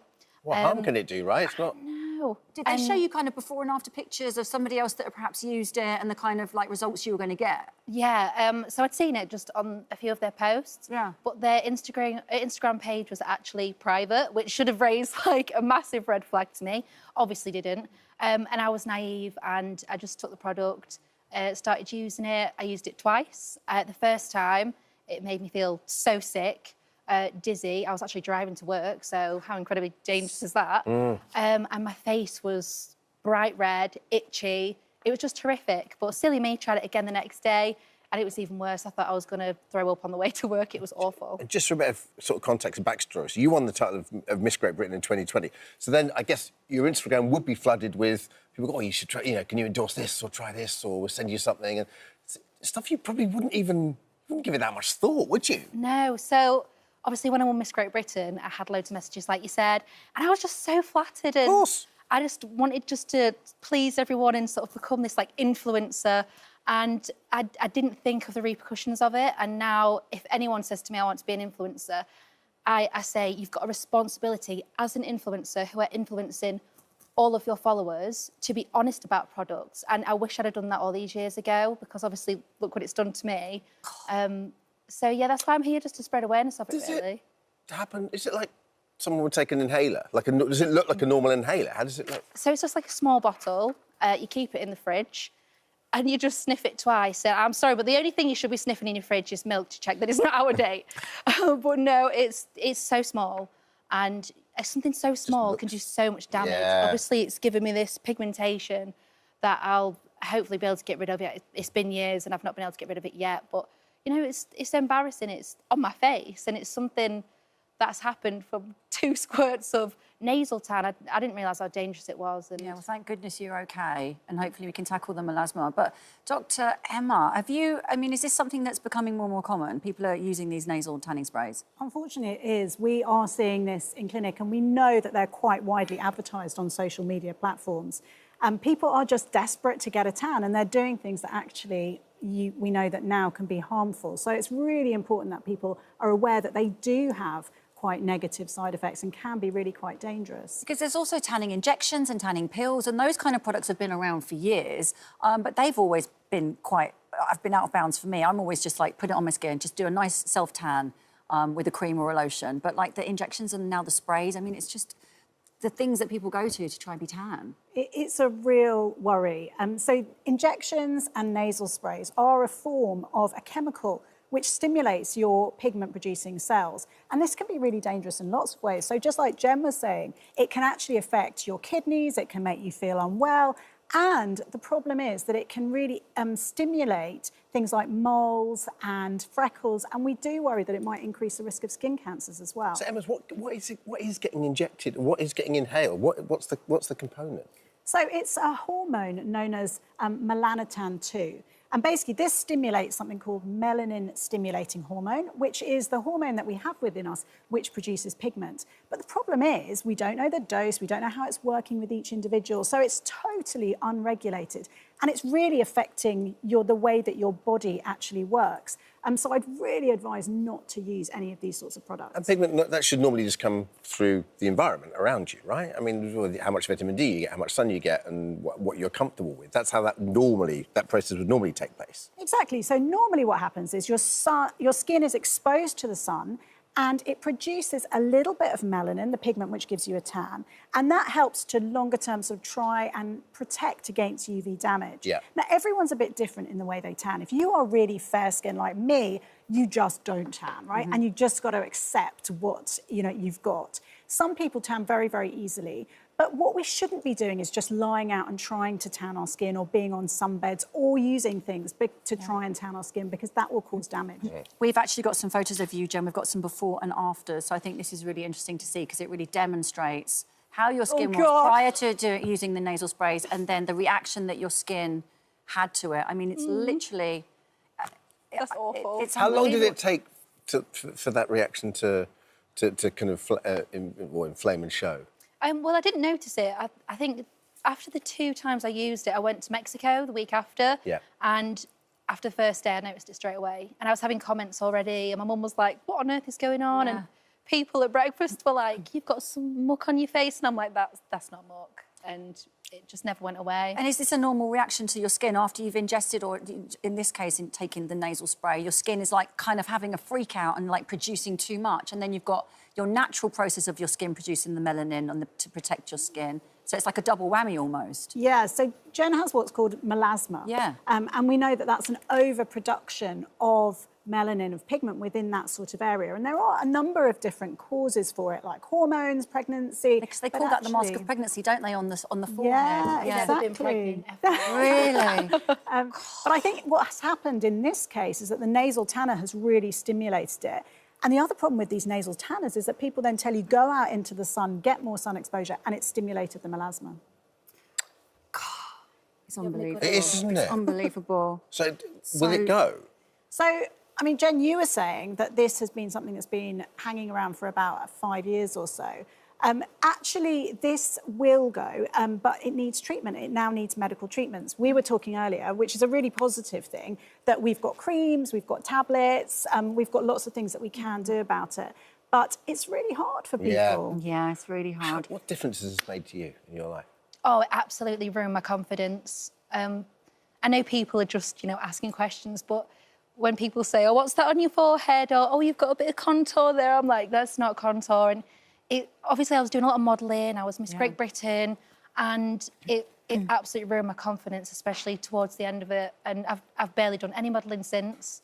And yeah, have you come out the other side yet? I mean, you look great. You're beautiful, girl. Oh, absolutely beautiful. You're singing now. You're country singers. Yeah. How have you found it? Like to find that courage to just be you again. Luckily, country singers, cowboy hat. Yeah, thank goodness. Writing about heartbreak. I mean, it's there. Yeah. but no, I mean, it's a massive deal for me to be sat here on live television with my forehead showing. And Emma, what advice would you give people that are watching this? So really, really don't use nasal tanners, nasal sprays, because actually they are dangerous and potentially can cause lots of side effects. If you want to boost the colour of your skin, then you can use fake tans. There are so many good ones around there. OK, they're not perfect, but they are so much safer. And I think Jen and I both agree that for the sake of your health, it's simply not worth it. Thank you. We've got some right replies to read. So Raw from the Department of Business and Trade said a spokesperson said nasal tanning sprays are not covered by the UK cosmetic regulations and must therefore comply with the General Product Safety Regulations 2005. This means that the distributors selling this product, including online, must ensure they are safe before placing them on the market. Anyone with concerns about a product is urged to contact Citizens Advice or their local trading standards department. And the Sunbed Association said, we are always sorry to hear of anyone experiencing health issues linked to UV overexposure, whether from the sun or sunbeds. Today's responsible sunbed sector complies with standards that, amongst other things, screens customers to ensure appropriateness to tan and rigorous enforces age restrictions, skin type assessments and session limits to protect users. Thank you. Thank you for sharing your story. Thank you so much for visiting our This Morning YouTube channel. We upload new content every single day, so go ahead and hit that subscribe button and we'll see you in the morning. It's one big minicab, Bill, let me tell you. And ahead of this weekend semi-final, we are delighted to welcome Mark, Victoria, Jess, Tim and Will, who are just some of the incredible members of the Hear Our Voice Choir. Welcome along, guys. So nice to have you here. Thank you so much for having us. Mark, we'll start with you. How was the choir established? When did it happen? Well, it happened just over a year ago. And how was it established is that, sadly, this scandal, as you know, it's been going on for many years, over a quarter of a century for some people that were first impacted. And unfortunately, that bureaucratic procedure before we can get closure, before we can get final feelings, means that every single day the newspapers are talking about a setback of some sort or another. So I just thought, what we need is to find something where we can get an escape from that, but still have a commonality together. Always hanging over you, I suppose. Always hanging over us. Yeah. So it's nice to have a little positivity, and what better than the joy of music? And the reaction was incredible from the public. I mean, Absolutely. just They were unbelievably beautiful. And you had us all in the palm of your hands. It was just so magical. But it was the first time you'd all met up in person, wasn't it, at the audition? Absolutely, yes. How many people in the choir? Because there's quite a few on that stage. There's a couple of people who had to drop out for certain reasons, but we're basically around about the 40 mark. Yeah. Like you said, big mini cameo. Who decides who's in the choir? So who's your own Simon Cowell? Is that you? We have a committee. Diplomatic answer there, Mark. Will, like we're back there. Will, you weren't part of the choir initially, so how were you roped in? I love the way you say roped in. Well, when we met, you referred to me as musical director, which I quite liked, actually. I hadn't said that before. Yeah. Maybe I'll... Like that guy looks like the MD. That works, yeah. Well, no, initially, Mark, who's an old friend through my band, Will and the People, we used to tour in Vietnam, and Mark was out there with us, and he rang me up many years later and asked me to write a song for a choir that he was making. Yeah. I thought, oh, that's cool. And suddenly we're here now and we're going on Britain's Got Talent. So, this is kind of, it's been a bit of a whirlwind, hasn't it? But initially I was just going to write a song. Yeah. And now we've kind of got, we've got 3 songs and we've got a group of people who I know really well, and it's turned into far more than that for me. I feel a part of it now, truly, which is brilliant. Special, yeah. And just having that connection with all of you, like being together, and the power of music, I mean, it's so powerful in helping you to recover and, trying to just move on a little bit with your lives, right? Absolutely, it's completely about that. Because, Victoria, your family lost everything, didn't they? They did, and the strange thing is I didn't really know about all this until about a year and a half ago when my mum was able to tell me. Obviously, at the time, it was in 2001 when my mum was convicted. We knew something had happened, but I was only 7 years old. My sister was 12. We lost our house. My mum lost her business. Bless my mum and dad, they really worked really hard to keep our family dynamic, and we may have lost our house, but we found another house. But yeah. It's incredible. That says a lot to them that they shielded you from that stress. I completely honour that, and I totally understand, because we wouldn't have understood that at that age at all. But when she did finally tell us, it was like, oh my gosh, it was like all these things came to the surface, and I'm just so proud of them, for all of them. Tim, what was it like stepping out into that BGT stage for you for that audition? How was it like? It's a totally different feeling to the last 15 years, because for the vast part of that we've been fighting against adversity, and a lot of the time we were sort of kept told we were the only people that were going through this. So to step on the stage with 40 other people, feeling as a family, was like the most brilliant flip turn of that we could stand together and show that this has not driven us apart, it's united us. And I guess when you have that, everyone has that, everyone's been through something in their life where they get that gnawing feeling. When you wake up in the morning, it's there. You guys have had that for, like you said, 15 years, right? It's right there every time you... So in many ways, when you're standing on stage, like most people get very nervous standing on their stage. I imagine for you it was almost a release. Yeah, it was the culmination of all the work that we'd put into this together, and there were no nerves. We just wanted to get out there and show how together we were. He's got a lovely voice. I bet you're a baritone, aren't you? At the back I'm down there. They've all got lovely voices, I have to say. But the reaction from the audience and the judges, did it just blow your mind? Yeah. Yeah, I absolutely. really felt the support in that room. It was honestly overwhelming. There's a lot of love in that room for you. Jess, how was it for you? Well, when that ABBA song come on, got me going. Oh, yeah, I thought I was on stage. Like a bit Waterloo. So you've been through a rough time. So how did the choir help with your recovery? It put it behind me. Like, we were all in it to have some fun. We've been through so much. Mine's been going on for 16 years. So I was part of the drama series. So my story was featured in the drama series Bates versus the Post Office. And it was just nice to know that I was asked to take part in the choir. Yeah. And to be standing in front of, like, how can I say it? I did say it's nice to be standing in front of nice judges and not to be in a courtroom of judges. Like, we're not going to be worried about getting sent down, going to prison or getting hefty fines and all the rest of it.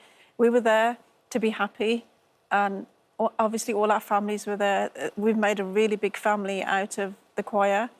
And obviously they're all watching, hopefully. So yeah, we've made a very big family, which we're going to continue, and let's see where this takes us. I just can't wait for Sunday, because it's just going to be so... It's going to be a very, very emotional day for everybody. But we're going to be happy. It's going to be tears of joy if we have tears. Well, let's talk about Sunday. How are we feeling? Come on, guys. Can you reveal what song you're singing? There's so many questions. We're not going to reveal what the song is, but we can tell you that we really do think you're going to like it, that the audience are going to be moved. We just get a lot of connectivity out of it within our choir as well. So... looking forward to it. It's going to be brilliant. Absolutely brilliant. The whole country's going to be rooting for you, aren't they? It's something like, sorry to interrupt, like our children are with us as well. So that makes it more special for us. Like Mark's daughters with Vic's obviously representing her mom. Myself and my son's going to be with me, Tim, and obviously Will here. He just makes us laugh all the time. He makes us, he keeps the school going. Director. Musical director. Yes, he's got a new title. Well, listen, best of luck. Yeah, good luck. Thank you, sir. You've obviously been through so much, but just as the Department of Business and Trade spokesman just said, we recognise the suffering victims of the Horizon scandal that Mark, Victoria, Jess and Tim have suffered. That's why this government has quadrupled the total amount paid to the affected postmasters to provide them with full and fair redress, with £964 million having now been paid out over 6,800 claimants. The BGT semi-final continues this Saturday, 7 p.m. on ITV1 and ITVX. Thank you, guys. Thank you so much. Good luck with it. Good luck. Let's hear that big baritone in the back, baby. Take it home, Tim. Thank you so much for visiting our This Morning YouTube channel. We upload new content every single day, so go ahead and hit that subscribe button, and we'll see you in the morning.